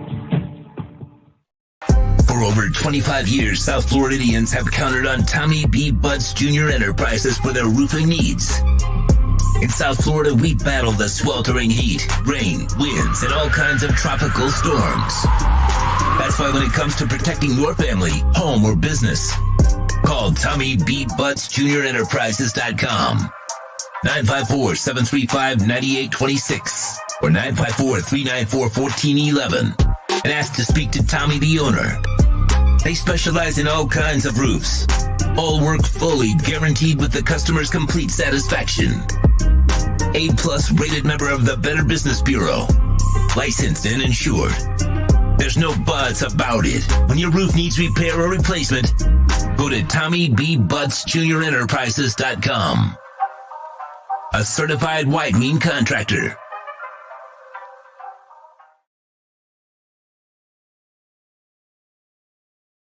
Hey, it's Big O. Protect your home the way we do with Sloman's Home Security, folks. And if you want some great news, how about this? A free doorbell camera. That's right. The first 40 Big O listeners who dial 1-800-ALARM-ME will get this limited time offer of a free doorbell camera that connects directly to your smartphone with installation of your Sloman's Shield. And that's not all, folks. Sloman's is going to give you a free customized home security system and professional installation when you use their low-cost central station monitoring. So you're getting an LED touchscreen pad, a motion detector, 3 arm doors, and backup battery. Plus, if you're one of the first 40 Big O listeners to call 1-800-ALARM-ME, you'll receive a free doorbell camera with the installation of your Sloman's Shield. Keep your family safe like we do here in the Alzugaray family. Call 1-800-ALARM-ME. That's 1-800-ALARM-ME. All righty. We are back, baby. Sports Grill right here on Bird Road and 114th. Come on by during the postgame show. Join us. We'll be back here next week on Monday night, by the way. All right, so Monday night we'll be here. Let's load this place up against the Saints. Let's bring it, baby. Susie says Omar's going to trash this performance. Can't blame him. Look what's coming. You know, you can trash the performance if you want to. If you want to trash the performance, you can go ahead and trash it. But the Cardinals are fighting for number 1 overall, and they go and lose to the Lions 30-12, right? So it's Titans are also battling, and I know they're 9-5, but then they lose to the Steelers. Not a good team, 19-13, right? I mean, sometimes you just got to go out and win the game. Patriots, they're trying to lock things up. Well, the Colts spanked them yesterday, 27-17. And I know some of these teams are better than the Jets, that's for sure. But it's not like the Dolphins are a Super Bowl contender or anything like that. Listen, sometimes you don't play your best. Sometimes you make mistakes. But if you lose the game in that fashion, then it's frustrating. But when you win the game and you find a way to at least walk away with a W, I don't know how you really complain about a W. You know what I mean? I'm not. We did this at the beginning of the year too. When they beat the Patriots, I had people complaining about the win. And it's like, are you serious? We're going to complain about week 1 win against the Patriots. Who cares how you won, dude? You got the victory. That's all that matters. What matters is if you want to keep your playoff hopes alive, you had to win today. Did you do it? Yes. So now you've won 6 in a row. You're 7-7. You've got 3 games left. You have a shot to win at any of those games. Now, are you going to win all of them? I don't know. We're going to find out. But those games become less meaningful if you lose today. So to me, when you diss a win, that makes no sense. There's only 17 of these games every year. So any win that you can pick up is enormous. I get it. The Jets aren't a great team. But damn it, man, it's a rivalry. It's a divisional game. There's a lot of personal stuff that goes in it. And in the end, let's also be honest about our team. I love my Dolphins. A lot of you watching, of course, love the Dolphins. Let's be honest. They're not a great team. This is not a playoff caliber team right now. This is not a playoff caliber coaching staff. So there's going to be mistakes made. They're not going to be perfect. They are what they are. But I just want them to win the game. And maybe, you know what? Maybe for me, it's not so bad because I expected kind of a tight game. I wasn't sitting there going, this is going to be a blowout because it's stinking Jets Dolphins. And you never know. Is he ready? He's ready? All right. Are you ready for Omar Kelly and our EJD Construction.com Miami Dolphins report? For over 16 years, EJDConstruction.com has provided South Florida residents quality craftsmanship, accurate project management, and exceptional service. That's why EJDConstruction.com is an A-rated member of Angie's List and the Better Business Bureau. When you're looking for the right custom home builder for additions or home remodeling, please call my friend Eric at 305-433-4843. That's 305-433-4843 for EJDConstruction.com. The viewpoint statements or beliefs expressed on the following program by the host, guests, or callers are not necessarily the opinions of FantasyXS.com, Media Group Inc. ownership, management, sponsors, or website. The Big O Radio Show is home for the hardcore Dolphins fan. That's why we give you Omar Kelly twice a week. Buckle up. It's time for the EJDConstruction.com Miami Dolphins report, exclusively on the Big O Radio Show. I got to give Leon Fresco some love here before we start with Omar Kelly because he sends in a text and it is so accurate. Buy your home with American Dream Mortgage. Renovate it with EJD. Fix your roof with Mr. Butts, of course. Protect it with Sloman Shield. And call the Fort Lauderdale Police Department if somebody breaks in. And then go to Sports Grill and eat. I got to tell you, that's a plan right there. That's it. And by the way, go to Craig Zinn's Acura Pembroke Pines to cruise around all over the place when you got to do this. Okay, so there you go. All of our sponsors are chipping in one way or another. And by the way, you want to straighten out that garage, right? You call Pallet Rack City, bro, and get all those racks in there. There you go. All right, let's start it off with Omar Kelly and our EJDConstruction.com Miami Dolphins report. How you doing, O? You doing all right? I'm good, man. Trying to finish off this game like they're trying to finish off this season. Just trying to do it strong. What did you attribute the slow start on defense? Tua also not sharp today. What is it? The 2 weeks off? Is it no Waddle for Tua? How did you look at all of this? Because it was not a sharp game. They still found a way to win, but they weren't playing like they were in the last couple of weeks. They had some tackling issues early. Obviously, that has to do with a little bit of rust. I think the bye, even Flores said the bye and coming off the bye, they were a little bit rusty. Some changes were being made to the secondary. Nick Needham was playing free safety for Javon Holland, who basically serves as that communication guy in the back end of the secondary. The Jets were throwing a lot of motion and shifts at them. That forces the secondary to communicate. I don't know if Nick was on his A game. Honestly, the Jets, as Brian Flores said, they threw the kitchen sink at them. They really did everything that they could possibly do to win that game and produce points. And Miami had to counter it. And this is a different team and a different defense when they have a lead, and you didn't see them with a lead for the first half. Yeah, you're right about that. They are a much better team when they have the lead, and obviously at the beginning they were getting pushed around. The Jets were running the ball on them. They were running all kinds of trick plays on them. They were really fooling them, every which way possible. Which again, when you're that kind of a team, you're going to try anything and everything to try to win the game. Yeah, I mean, I think somebody asked that question, maybe Tim Reynolds earlier in the week, and I never thought about it. Like when you're a bad team, how much do you have to, pull out the magic and the smoke and the tricks and things like that nature. And Flores gave an answer that kind of reminded me of the 2009 team. Yeah, you got to play a little bit more desperate. You got to play a little bit more hungry. And that's clearly who the Jets were. And they had momentum early in the game. They just couldn't stay consistent with it. I'm with you there. Your thoughts on Tua overall? This was its third worst game of the season. It wasn't a really impressive performance.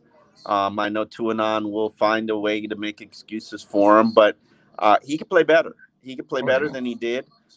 That pick six interception is the throw that everybody fears from Tua. And when he throws outside the numbers, that ball takes forever to get there. Defenders can jump it, and they do. And then when they jump it, it's got bad outcomes to it because you're basically running full speed with the ball in your hand.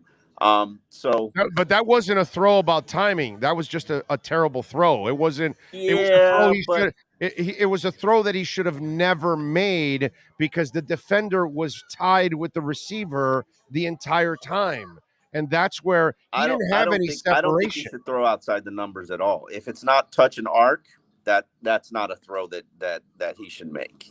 I could tell you, I've looked at him throwing that pass a lot, and it usually does not have good results. It's just not a throw that he is in his wheelhouse. Well, you got to also remember you're talking about a receiving core that gets no separation. Yeah, I mean that was to a tight end too. And the only guy that gets separation was not on the field today.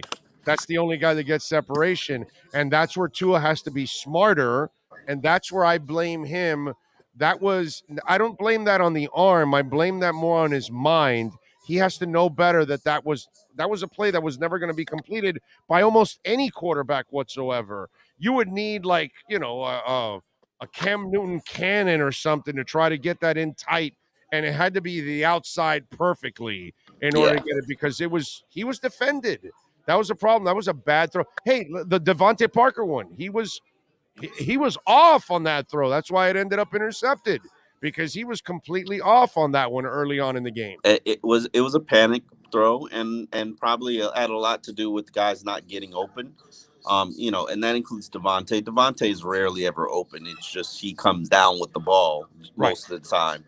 Yeah. But yeah, you're right. If he had, if he had some receivers that could actually get open, like outside of Waddle, maybe he'd have a chance.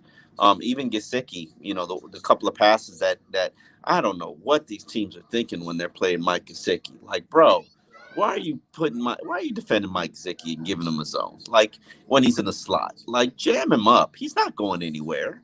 Like even if what they did take him out of the game. I mean, he wasn't really used much. Yeah, well, he led the team with 5 receptions off 8 targets. So well, how many yards was it? Like for 43? But it doesn't matter. I mean, that's still a pretty decent game for Mike. But yeah, I'm like all the passes they're in zone and they're in quarters and they're defending Mike Gesicki in zone. I'm like, why did it puzzles me. Like, no. But wait a minute. You also have to understand. We talked to Dan Leberfeld earlier in the pregame.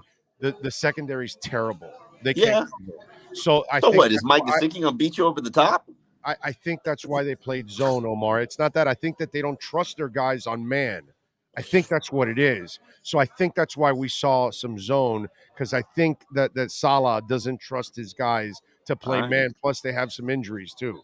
So I think that was a problem. Leberfeld told us about that in the pregame, that the secondary was horrible and people come free all the time on offenses that are facing them week in and week out. So maybe that's your answer, that he doesn't trust them to play man. I don't know. I mean, that's the only thing I can tell you. And you know how it is, if they have everybody else on zone, they can't have one guy playing man. So that's true. You know what I mean? So it would confuse the hell out of people. If all you're gonna do with Mike Gesicki is zone beaters, and they work. So I'm like, why would anybody ever see Mike Gesicki in the slot or on the boundary and not press him up? Like, it don't make any sense. He's not going anywhere. You press him up. One thing that did go the way you wanted was Duke Johnson. You were very upbeat about Duke. Man, Duke has been the best back on this team for a hot minute. Maybe Philip Lindsay would challenge it, but I'm sorry, and this is no disrespect to Miles and Savon Ahmed, but I'm done with them both. Like, I'm sorry, you're not getting anything extra. You get what's blocked, and you know what's blocked isn't much. Right. Duke and Phillip can get you more. Look at this, 4.4 yards per carry. And yeah, I'm going to give Gaskins props because he actually had 5.4 yards per carry. So maybe this was the opponent. But tell me You saw what happened today on that field. You telling me that it didn't look different than something you've seen all season? It did. Now, remember, this is not Duke either. We already had this conversation before you came on. Duke's never been a running back in this league. Everybody's used him as a pass catcher. But we know from watching him in college. Oh yeah, but college is nothing. I'm not. No. Duke's got vision. Duke's got lamps. That's fine, but he's been in the league 7 years and nobody's ever trusted him because they typecasted him. It's like an actor who can only play the villain. And nobody ever lets him play the hero or the good guy or the pretty face who could never play the villain. Duke is a full-fledged back, man. No, and he's never been a full-fledged back in the NFL. No. Well, he's never been a. If he's a full-fledged back, then we'll see next week. That's what I told you. Think about what happened to him in Cleveland. Yeah, okay, he's doing good and he's got his role and he's splitting the backfield, and then Nick Chubbs gets there. And then the other back gets waived by the Chiefs and comes there. Hunt. And then and Hunt. Like, okay, yeah, Duke's not better than either one of those guys, but Duke is a pretty good back, man. Duke's got 22 touchdowns in his career, 7-year career, 22 touchdowns. And most of it is all pass catching, my brother. Okay, but that's because I already went through the stats and I corrected many people on this. That's never been a running back. We'll find out. No, he hasn't been typecast. It's 7 years, Omar, bro, in the league. 7 years. 7 years. By good coaches, and with the Browns early in his career, he had opportunities. By good coaches in Cleveland? No, I'm not saying whether they're good or bad. We don't have good coaches here either. That has nothing to do with it. Yeah, he was typecast as a practice squad player. No, Duke's been better than all these backs. If you have the opportunity to run, and he did at times there, but he never showed as a back. He never did this. He rarely ever does this. He may have done this. He may have done this in his career like 3 other times or something. This is not normally him. That's why I'm saying next week, for those of you, let's do it. Apparently, you're like some of our listeners that he's actually a real running back, and he's not. Duke has vision and lamps that I have not seen from a UM back since Frank Gore. He finds running lanes. I'm not saying that he's like all pro or a Hall of Fame guy, but no question, no doubt, he is the best back on this team. No question. Oh yeah, no. Right now, yes, I would say that. Yes, right now, I would say that he probably is their best running back right now on the team. Well, maybe Lindsey. Maybe Lindsey. But he can pass protect. He catches out the backfield. See, Lindsey's already proven more than Duke Johnson ever did at running back. No, if you look at the stats, as a running back, as a runner, yes. But as a running back, they're on par. But as a runner, yes, I'll give you that. But as a running back, which is everything, right now, Duke and Philip Lindsay are competing. Yeah, Philip Lindsay's been a Pro Bowler, and props to him for that. And I think he adds a different element and a dimension to the offense. But I'm sorry, I'm trying to go into December with those two guys as my lead backs because we've seen enough. And this offense is not going to get out of this. Well, they have no choice. They have to give Duke the rock next week, and if he proves it, then it's his game. This coaching staff is stubborn as hell. So, yeah, but what's up, baby? What's up?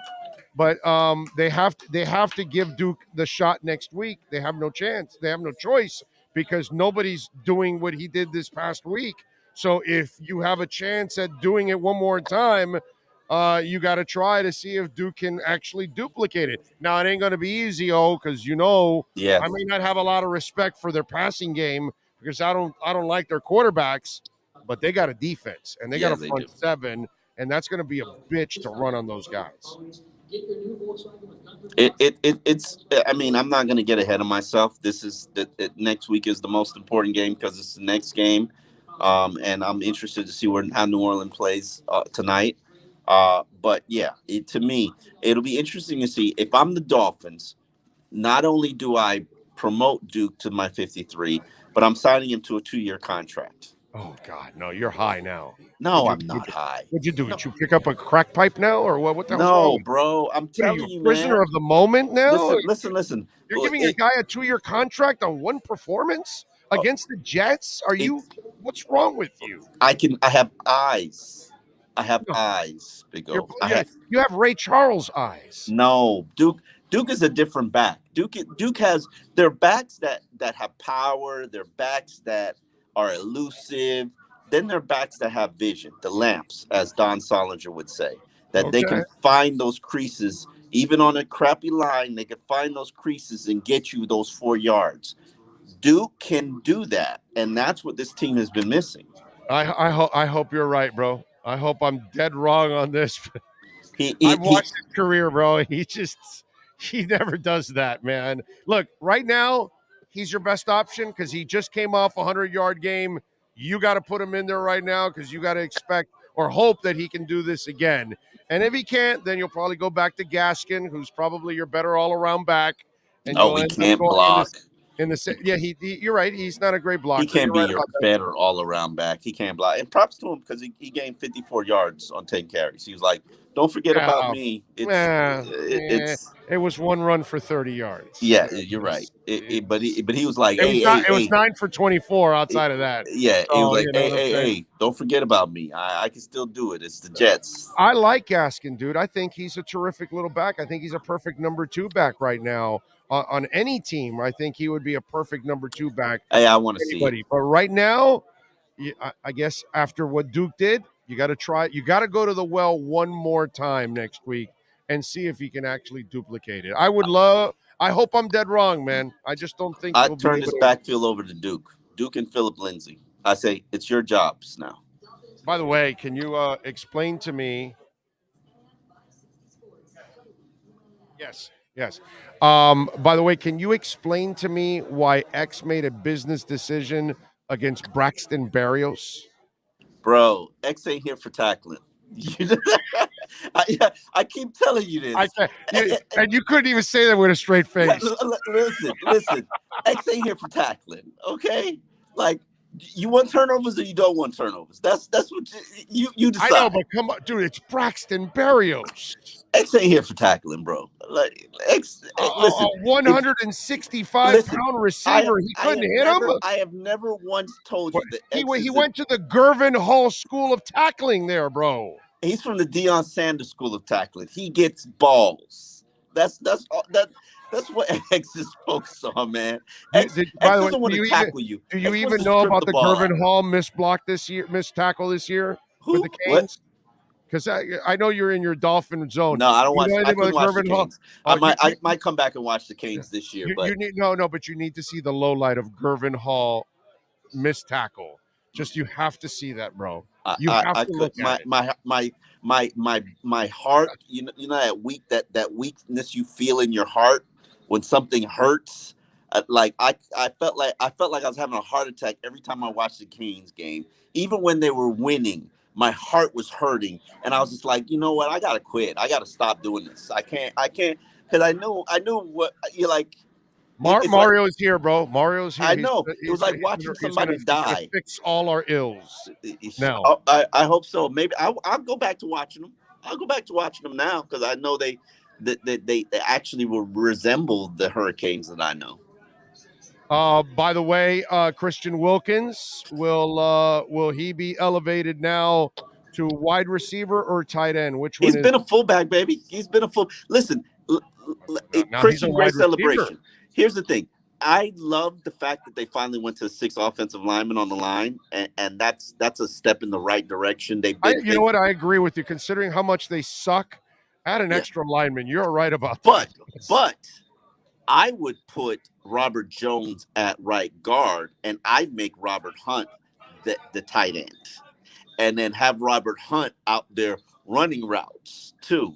Like we gotta think this out here. We got to get a little bit more creative because Robert Hunt has shown you he got them hands and he got them sweet moves. Like if you're gonna have Christian in the backfield, imagine a backfield with Robert Hunt as the tight. Imagine a goal line formation with Robert Hunt as the tight end and Christian Wilkins in the backfield. Imagine running on that side. And then then maybe That'll you be have a little fun. play action play on that side with both 300-pounders, out there running wide. That's beautiful right there. That's coaching. Okay, so now let me ask you about my heartache, as always. Mac Hollins, why doesn't that guy ever get any love, bro? I Is don't that know. the craziest thing? I mean, by the way, I'm so happy for Isaiah Ford because that young man has gone through hell and back, and somehow or another he makes plays. You know what it is? I can actually answer the Mac And that was Hollins and by the question. way, that was a beautiful Tua pass. Boy, Yeah. he dropped that thing. I can actually answer the Hollins question. They have guys offensively and defensively pigeonholed into roles. And Mac Hollins plays the Devontae split end role. If you have Devontae out there, then you're not going to play Mac Hollins. And Isaiah Ford is probably the only player who goes and plays different roles outside of Jalen Waddle. They don't feel comfortable with anybody else switching their roles. Even Preston Williams, like, Jesus Christ, did Preston Williams even play in this game? Oh no, I'm glad there. I'm glad. I don't even want to see him ever again on the season. He can't be counted on. He can't catch, and he can't stay healthy. So for me, they did me a favor by not playing Preston Williams, because all I do when you play Preston Williams, I'm chugging Malox is what I'm doing. I'm chewing on Tums the entire time when that guy plays. But Mac, I don't understand. I don't know. It doesn't make sense money. to me. But He's money. Hey, Mac is going to have a career lifetime contract here as long as he wants to be here. And the one thing about Mac is he doesn't complain about anything. He only comes alive in the red zone. You realize that, right? All I know is he's money, bro. Mac Hollins makes plays on special teams. Yeah, he's that offense, tight end. whenever you He's throw that tight it end. to Mike him, Gesicki should be in the red zone. you know. He's that big target tight end Mike Gesicki wishes he was in the red zone. I wish they would use him more in the red zone. I mean, who Mac? Yeah, bro, use him. Please use him. All he does is make plays. You want to use playmakers, and he's a playmaker, bro. Every time, I love that guy. I like players that are reliable and consistent and tough, and he's all of those things. And he's and you both. He's not the most gifted guy in the world, but dude, his cojones make up for all of that. Me and you both. But you know what? Listen, the one thing that I've realized with this coaching staff, and this has been true, they play the guys who perform in practice. They build game plans around the guys and the practice packages that work. And, hey, if Mac Hollins was out there balling, he'd be incorporated into the offense. He clearly shows up in the red zone, which is why they call plays for him in the red zone. But other than that, he's an afterthought.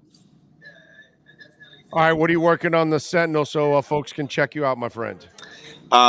Basically a column on the offense that this was outside of the run game, which would save them. This is a future performance, and if they're going to pretend like they're some playoff team or playoff contender, you got to get out of third gear. It's good that you're in third gear because we can move faster than 30 miles an hour, but you got to get into fourth gear. You gotta produce points, and you got to be more efficient in the red zone. And you can't have those turnovers. Follow him on Twitter at Omar Kelly, and more importantly, subscribe to the South Florida Sun Sentinel. Support my man Omar and Ira and all the great writers there that cover all of South Florida there for the South Florida Sun Sentinel. Oh, as always, you are a stud, my man. We will talk tomorrow, my friend. I appreciate you. You be good. All right, appreciate it. You got it. There you go. I was hanging with Omar yesterday. We were hanging out at a party, eating a little lechon. All right, that's our EJDconstruction.com Miami Dolphins report. You've been listening to the EJDconstruction.com Miami Dolphins report with Omar Kelly. For additions, home remodeling, or custom work, call Eric at 305-433-4843. EJDconstruction.com is the custom home builder and general contractor you can trust. 305-433-4843. Friday, a gentleman came by here and dropped off a present for me. And so he knows that I'm a big crypto guy.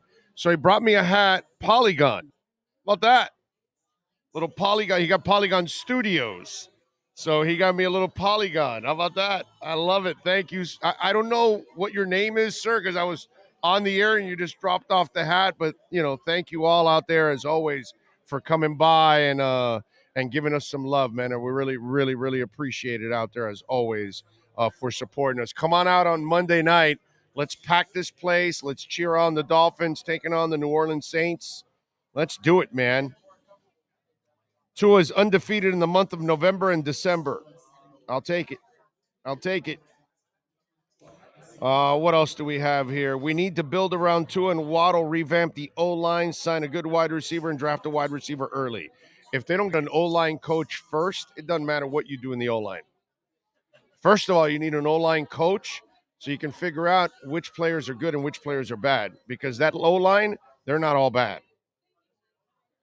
X could have made a Pop Warner tackle for a stop at the 4-yard line, but instead shoulder bumping the dude, resulting in a touchdown. LOL. Yeah, he makes business decisions because he's going to want his money at the end of the year. That's why. Big O Flores was the best thing since sliced bread. All he does lately is crap all over him. Big O, you have zero credibility. Well, that's fine. C5 Vet, you, sir, are a freaking moron. Right? Because I guess you're the one that marries a woman that then she cheats on you, but you stay with her, right? So then you get a business partner that is constantly stealing from you and doing everything wrong, but you keep him as a partner, right? So once you do something and you make a mistake, your stupid ass continues to go through with the dumb mistake, right? That's not me, dude. Okay?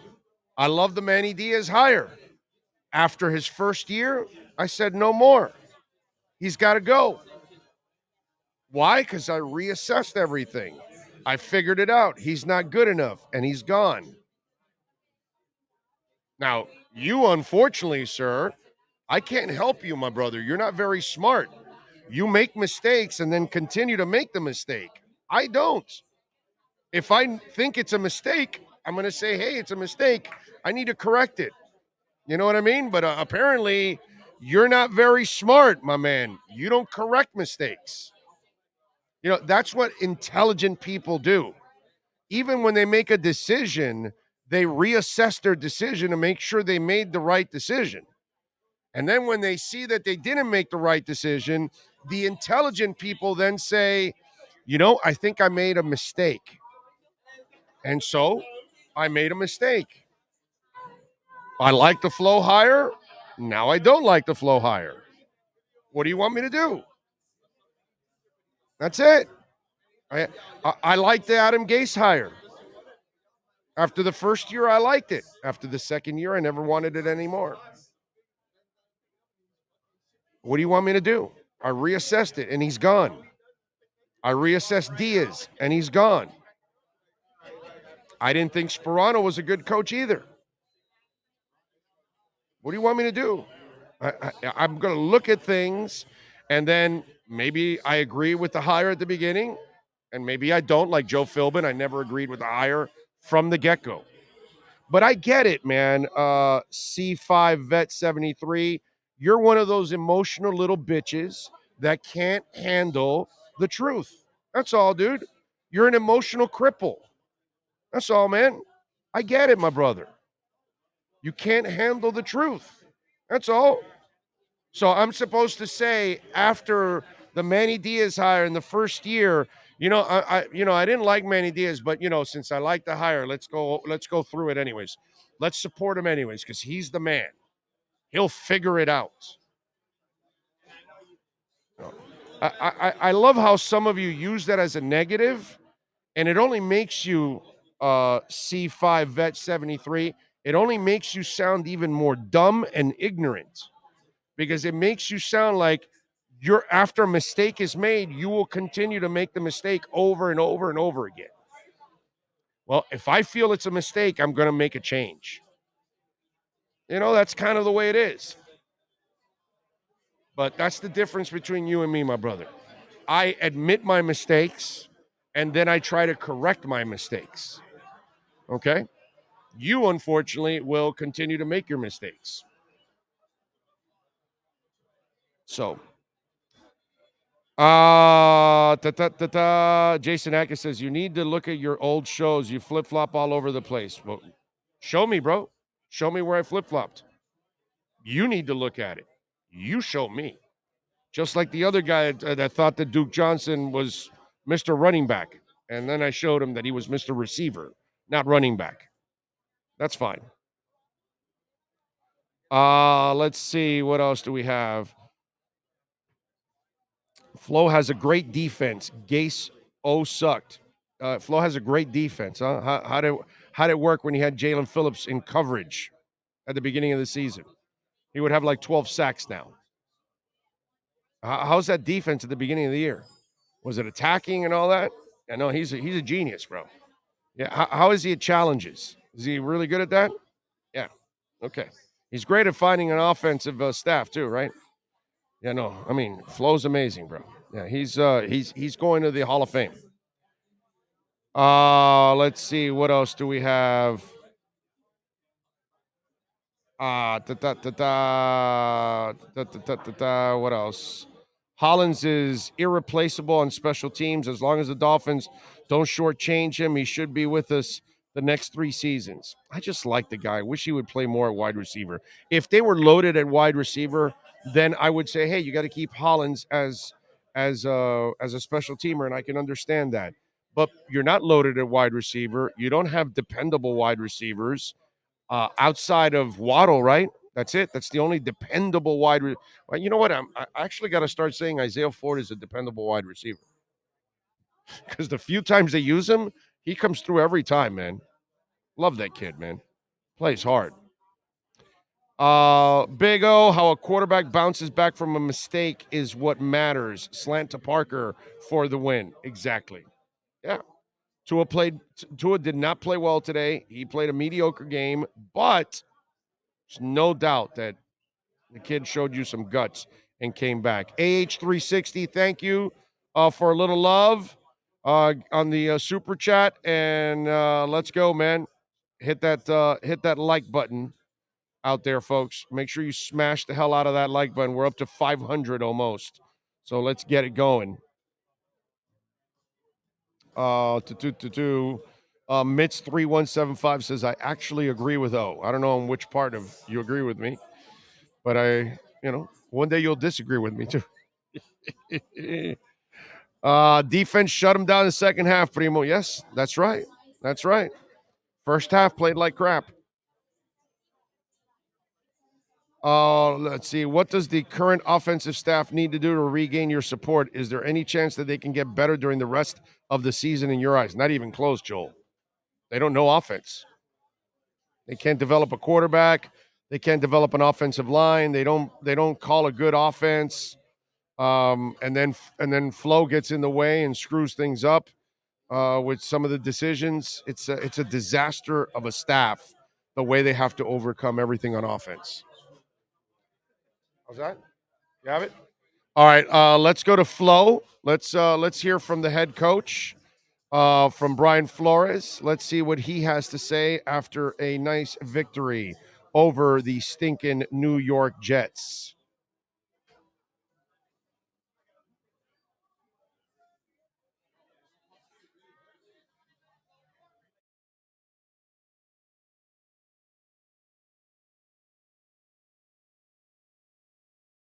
Duke Johnson and the performance that he had to be able to do that on, in front of his hometown on the field that he played college football on, and the Duke chants, just that kind of performance. How cool was that for you to see? He played well. Definitely gave us a spark, ran it well, ran hard, picked up first down, picked up tough yardage, and, in a lot of instances where they knew we were running, I thought the O-line blocked it up well. George called it a good game for us, and we were able to execute, and I thought he definitely gave us a spark. Hey, Flo. One housekeeping question first. Javon Holland, he was activated off COVID-19. Did it come down to him just not practicing all week to decide not to play? We activated him on a chance that we might be able to get him back from off the COVID list. We weren't able to do that, so that's why he wasn't active today. Okay, and what do you think of where this team stands now? 6-game win streak, back at 500 with playoff hopes alive and 3 key games remaining. I think we're just trying to take it one day at a time, get better. That's the approach we've taken really the entire season. These guys, they play hard for one another. They work hard. There's a lot of, they support one another. It's a great group to coach. We're just going to take it one day at a time and just try to improve, get better. But they compete and they fight. I was proud of the effort they gave today against the Jets played us. They played us well. Just the game we thought it was going to be, 60-minute battle against a division opponent. They were ready. They threw the kitchen sink at us. A lot of it was, well designed, and a lot of instances there. I just got to tip your cap. They executed and did a lot of good things. So, but they play well. Mark Stallworth. Coach, congratulations on the win again. This is a 6-game win streak for you all, longest win streak for you during your tenure as coach. What is it going to take to keep this team focused on a Monday night matchup against the New Orleans Saints next week? Well, we're going to enjoy this win tonight. It was a tough one today, but our approach is the same. Let's take it one day at a time. Let's prepare the right way. Let's, go through our process, our weekly process. There's a lot of changes that are happening right now. Going to Zoom like we're doing here. Obviously, we're doing that in the best interest of our team, but also everyone, you guys as well. And we're just going to try to take that one day at a time approach. Omar. Obviously, there's been a commitment to the run game since you guys started winning, and probably previously before that. But how beneficial is it to the offense and the RPO when that run game is effective and successful? I think it helps really every facet of the offensive football. That balance, that ability to churn out yards on the ground opens up the RPOs, opens up the play actions, and wears the opponent down. And we're I think our guys, they played hard. Obviously, the run game is something that we've placed an emphasis on. We had some success with it today. And if I can get you to assess Tua's performance, I know he had the pick six and the early interception. Overall, how did you see him playing? I think as a team we were rusty in a lot of areas. Some penalties, some missed tackles. So I'm not going to put it on Tua. Obviously, he has some plays he wants back, but he battled back. He took us right back down the field after the turnover and punched it in. At the end, gave us the winning score, the winning point. So we'll make the corrections. So it's good to make those mistakes and then win the ball game as well.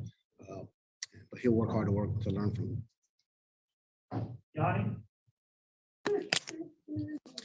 Coach, during this win streak, you guys hadn't been down more than 3 points. Was there any angst being down 10-0 where you could almost say, hey, today's not our day? How were you able to sort of rally through the rough start? I think it's, something that, our players understand. It's a 60-minute ball game. We just keep playing. We try to string good plays together. Yeah, we got off to a bad start, a tough start. We're down quick. No panic offensively, defensively, or in the kicking game. We know that's a long game. And if we play for 60 minutes and string plays together and do it in a complementary way, that we would be able to battle back. I think offensively, our guys moved the ball efficiently, effectively, brought us back into the game, and then we started to play the complementary game, especially in the second half. Kyle? Brian, 17 points allowed in the first half, and then he came back in the second half and did a good job stopping their offense. I believe he had 5 sacks in that second half. What changed from one half to the other, and was any of the first half performance attributable to rust from the bye? Yeah, look, give them a lot of credit. I thought they had a very good game plan. I thought there were those, we call them, exotic type plays, throwbacks, first passes, and we missed some tackles, and they made some plays. So I'll give them a lot of credit. We definitely needed to play better. I think the guys kind of turned it on in the second half, especially from a pass rush standpoint. But that really started by our ability to get some stops and on early downs in the second half, which we weren't getting in the first half. So I think our guys made the adjustments. Credit Josh, our defensive staff, making those adjustments at halftime. We did a couple of things differently. And I thought, from a pass rush standpoint, we did some good things, but we missed a number of sacks as well. Daniel? Hey, Brian, in a sense, I remember on Friday you're talking about how the team would have to compartmentalize. Do you think that, this game was kind of a microcosm of the entire week? You have guys on the COVID list. You have to make changes midweek. Kind of in this game where you have ups and downs, just kind of weather the storm. Do you think that this game was kind of emblematic of the entire week? Nah, not really. I mean, look, we expected a tough physical game against a division opponent. We expected their best shot. And you got to give them credit. I mean, they made a lot of plays. They play hard for Coach Saleh. They really do. And that team competes. I think the quarterback made a lot of plays. They got guys out. We got guys out. They competed. And we expected that. So, I think we got to give them credit. Last question, Cunha. Flo, how hard are those kind of exotic or trick plays you're talking about, or how hard is it to game plan or prepare for those? If you've never seen them, you really can't prepare for them. That really boils down to reading your keys,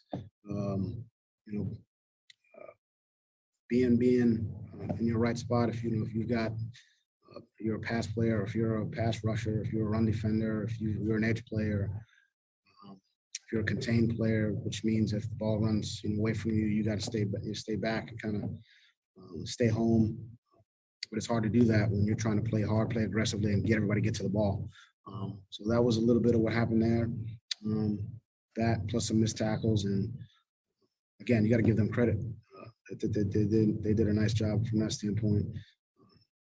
And our guys battled back, and it's good to get a win.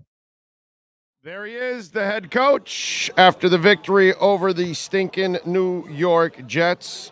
Not really any earth-shattering stuff there. Tell me when you've got Tua lined up, and we'll rock and roll there overall, and we'll get Tua on so folks can hear. Shake Money's asking, why doesn't Big O take phone calls? Shake Money, we have no phones. We don't take phone calls. And I learned my lesson with Onside. Not a lot of people call. It's more about texting, more than anything else. So there you go. Let's see. Why is Brissett getting into the game? Wow, C-Vet, you really man, I get it now. Now we're on target now. We know exactly where you're coming from. Peace-tree, by the way, thank you for the super chat. He says, listen to your post game every Monday morning from Sydney, Australia. Thank you for keeping me sane, Big O. Thank you, Peace-tree. I appreciate you. I appreciate you keeping it locked here on the show. Also, by the way, I'd be remiss if I did not mention on Venmo, Mark Cox, thank you. He says, thanks for another awesome post game. And Frank Giannis, also on Venmo, he says, big fan, keep it up. Fins up, thank you very much. Very kind of you, sir. Let's hear from Tua Tagovailoa. He addressed the media a little bit ago. Let's hear from the young man. Go ahead, Sean. Express, that my heart goes out to Elijah, the player that got hurt, Elijah Riley. It's tough playing in this league, and I would say I care more about the guys, who they are as people out there on the field, whereas they are as football players. But just wanted to say that before we get started. We'll start with questions from David. Hey, so thank you for that. That was a thoughtful statement. First, what was working in the ground game for you guys? What did you feel that you guys were able to find against the Jets and with Duke Johnson having the effect in the end? I think the O-line did a great job today up front. with creating, those opportunities for Duke to find the hole and hit it and, find ways to bounce the ball and, have Duke be himself running the ball. That's how he was his entire career playing in the NFL. And, I'm glad that we were able to witness that today. Stream 85 plus channels and save up to $500 a year with YouTube TV. Try it free. Want to train your brain to make more money?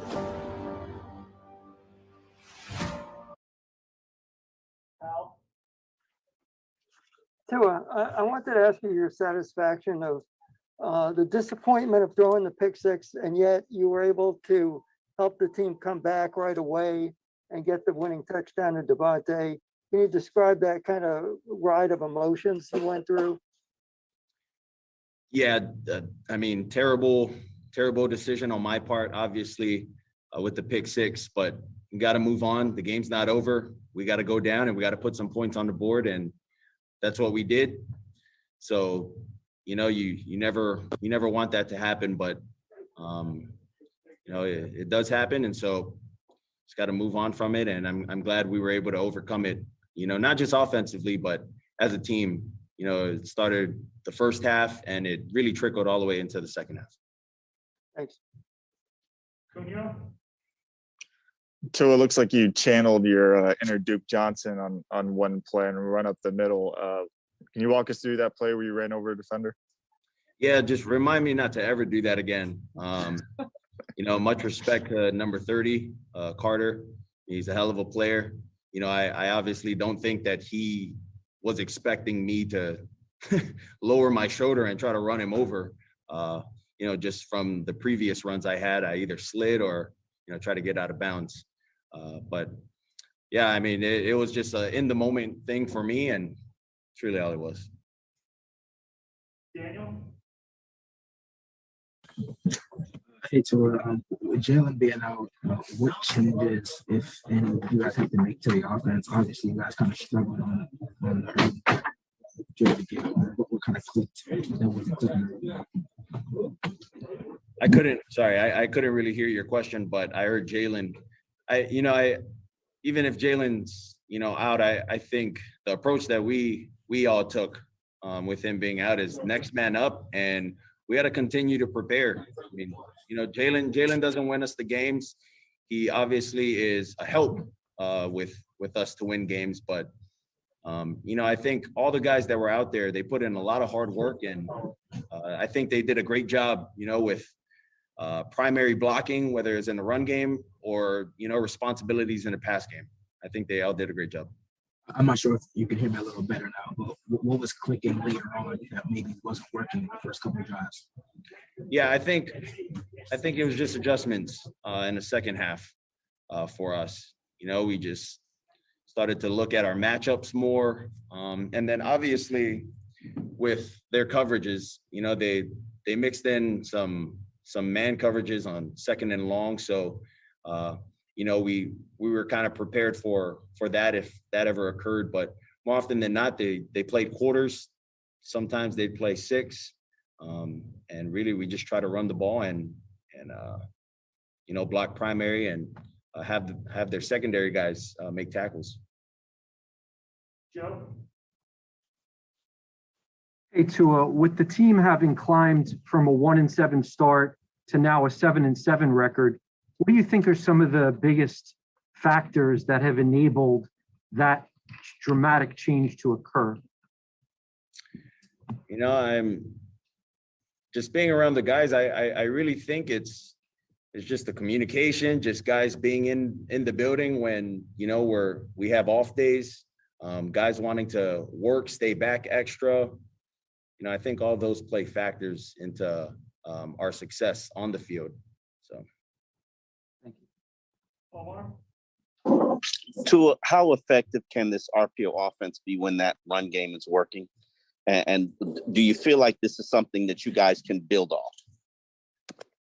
Yeah, I definitely think it's very effective, and I think it, it's something that we can build off. It has been something we've been trying to build off From the Ravens game to the time we played the Jets the first time and so on. So I do think that this is something that we can build off on, but I think there's also areas within our RPO game that we can get better with, more so with me in the decision making. All right, two more, Donovan and then Ruthie. Hey, Tua, what's going on, bro? So Christian Wilkins probably did everything imaginable after his touchdown. I mean, jumped into the stands, hit the worm, even did some breakdancing. Just talk about, getting that guy more into the end zone more often so we could see more of that stuff, because that was a lot of fun for fans and you guys as well. Yeah. I wouldn't say I'm not the offense coordinator, and that I don't have a say in it, but I think now that we put that on tape, guys are gonna, start to kind of game plan that maybe. I don't know. I think it's tough to run a lineman out again after him scoring once. So maybe next time we punch the ball in, or we'll game plan a gadget. But I think that was awesome. That was cool to see him score. I think that was the first time I threw a defensive lineman or a lineman a touchdown in my career. Can you talk about his celebration? Yeah, I only seen when he was trying to do the spin a Rooney on the ground. After that, I just turned around and went back to the sideline. All right, last question, Ruthie. So I was going to ask you about Christian, but instead I'll ask you about just Duke Johnson specifically, to have that performance, in front of his hometown on the, field that he played college football on. Just how cool is that as his teammate to see that kind of performance? I mean, it's very cool. Me and Duke actually live in the same estate, which is even cooler. And I didn't even know that until he brought it up for Thanksgiving. But yeah, I think it's super cool, especially with the crowd. I think I heard the crowd saying Duke, with a loud Duke. So I thought that was pretty cool. And, I know he enjoyed it, but just knowing the person that he is, he's very, grateful for the guys out there as far as the linemen and whatnot. So I'm happy for him. There you go. That is Tua. And always honest and even critical of himself. And always love the attitude, man. Great attitude by the guy.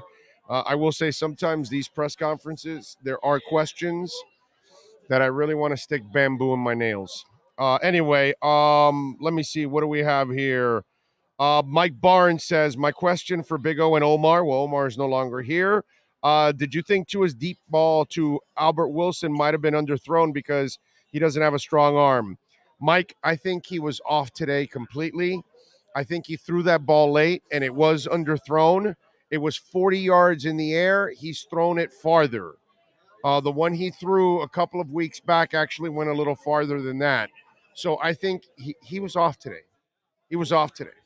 And he could have made that throw, but he had to make that throw a little earlier. He had to lead the receiver, and he didn't lead the receiver.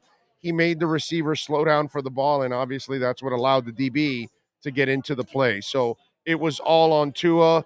But today I would say that he was just off. That's how I would label it. He was off today. All right? He's not bad. He's not terrible. Fire him, trade him, cut him, whatever, because we've gotten that on the text line there, which is just ridiculous. He was off today, and that was part of it. He didn't have a good feel for things sometimes, and that's part of being a quarterback. You better have a good feel for what the hell you're doing out there, man. Let's see. Come on, guys. We're at 500. It's going to get to the point where you guys have no other reason to hate on the Dolphins. Let's keep it rolling. We're good at QB, and we're winning, and that's all that matters. I'm with you there. You're right. You are right. Joseph Ball says, I have a problem with our week 1 win, though. I was thinking that if we played like that going forward, it was going to be a disaster. We went on to lose 7 straight. Whatever. I mean, it is what it is, dude. Let's see. You want me to get YouTube Premium? Why? Because then that commercial would not pop up. Is that what you're saying? Okay. Let's see what else. We had Cleo Lemon. You are complaining about Tua. Oh, God. I don't know who's complaining. That's funny. That's a good line. That's a good line. That is a good line. Big O, do you think the Dolphin defense is the best in football? Yeah, it's the greatest. The Dolphin defense right now is probably the greatest defense in the history of the entire NFL. Right about now. Yep, they are just absolutely awesome. Wow, Big O called Tua off. He wasn't off? He was off? He wasn't? Am I lying? Or are they surprised that I'm being... Some guy goes, Big O's just a homer. And I'm like, well, I want to change coaches. How can I be a homer? It's like the weirdest thing sometimes. All right, we're going to wrap it up here at Sports Grill. We thank all the great people at Sports Grill, as always, for making it nice and easy. And, of course, Sean Stanley is the best. He gets it done. Always appreciate all the work that Sean puts in. We will be back here next Monday night. We'll be, I think it's an 8 or 8:20 start on Mondays. I think 8:20, right? Yeah, so that means at 6:20, whatever it is, we will start our pregame show. We'll get you ready on Monday night for the game. Come on out here, man. Come on out here to Sports Grill on Bird Road and join us, and let's pack it in, all right? We thank all the great people out here. Obviously, Carlos and Frankie and all the great owners at Sports Grill. Appreciate them and their support. Thank all the folks that came by to say hi and hung out with us. Some of the fans that came by after the game was over, they drove from the stadium. They're here now. We're going to talk to them now. So appreciate all of you out there. Thank you so much, man. I can't say enough about the support you guys give us every single day. Don't forget to smash the hell out of the like button before you leave. Always appreciate that. We will see you tomorrow morning. Same time, same place, same bat channel. Y'all have a good one. This is the Big O Show. Sports fans love a place with great food, cold drinks, and TVs everywhere. That's why sports fans love Sports Grill and their 7 amazing locations. Check out the Bird Road location at 11481 Southwest 40th Street in the back corner of the West Bird Shopping Center. Sports Grill is also now offering some great employment opportunities. All kinds of positions are now available, from kitchen to hosting. Call for more information at 305-485-8845. From wraps to salads to amazingly delicious specialty dishes, Sports Grill is the home to the legendary special grilled wings. Since 1987, Sports Grill, good food, good drink, and good friends. It's the Big O Show.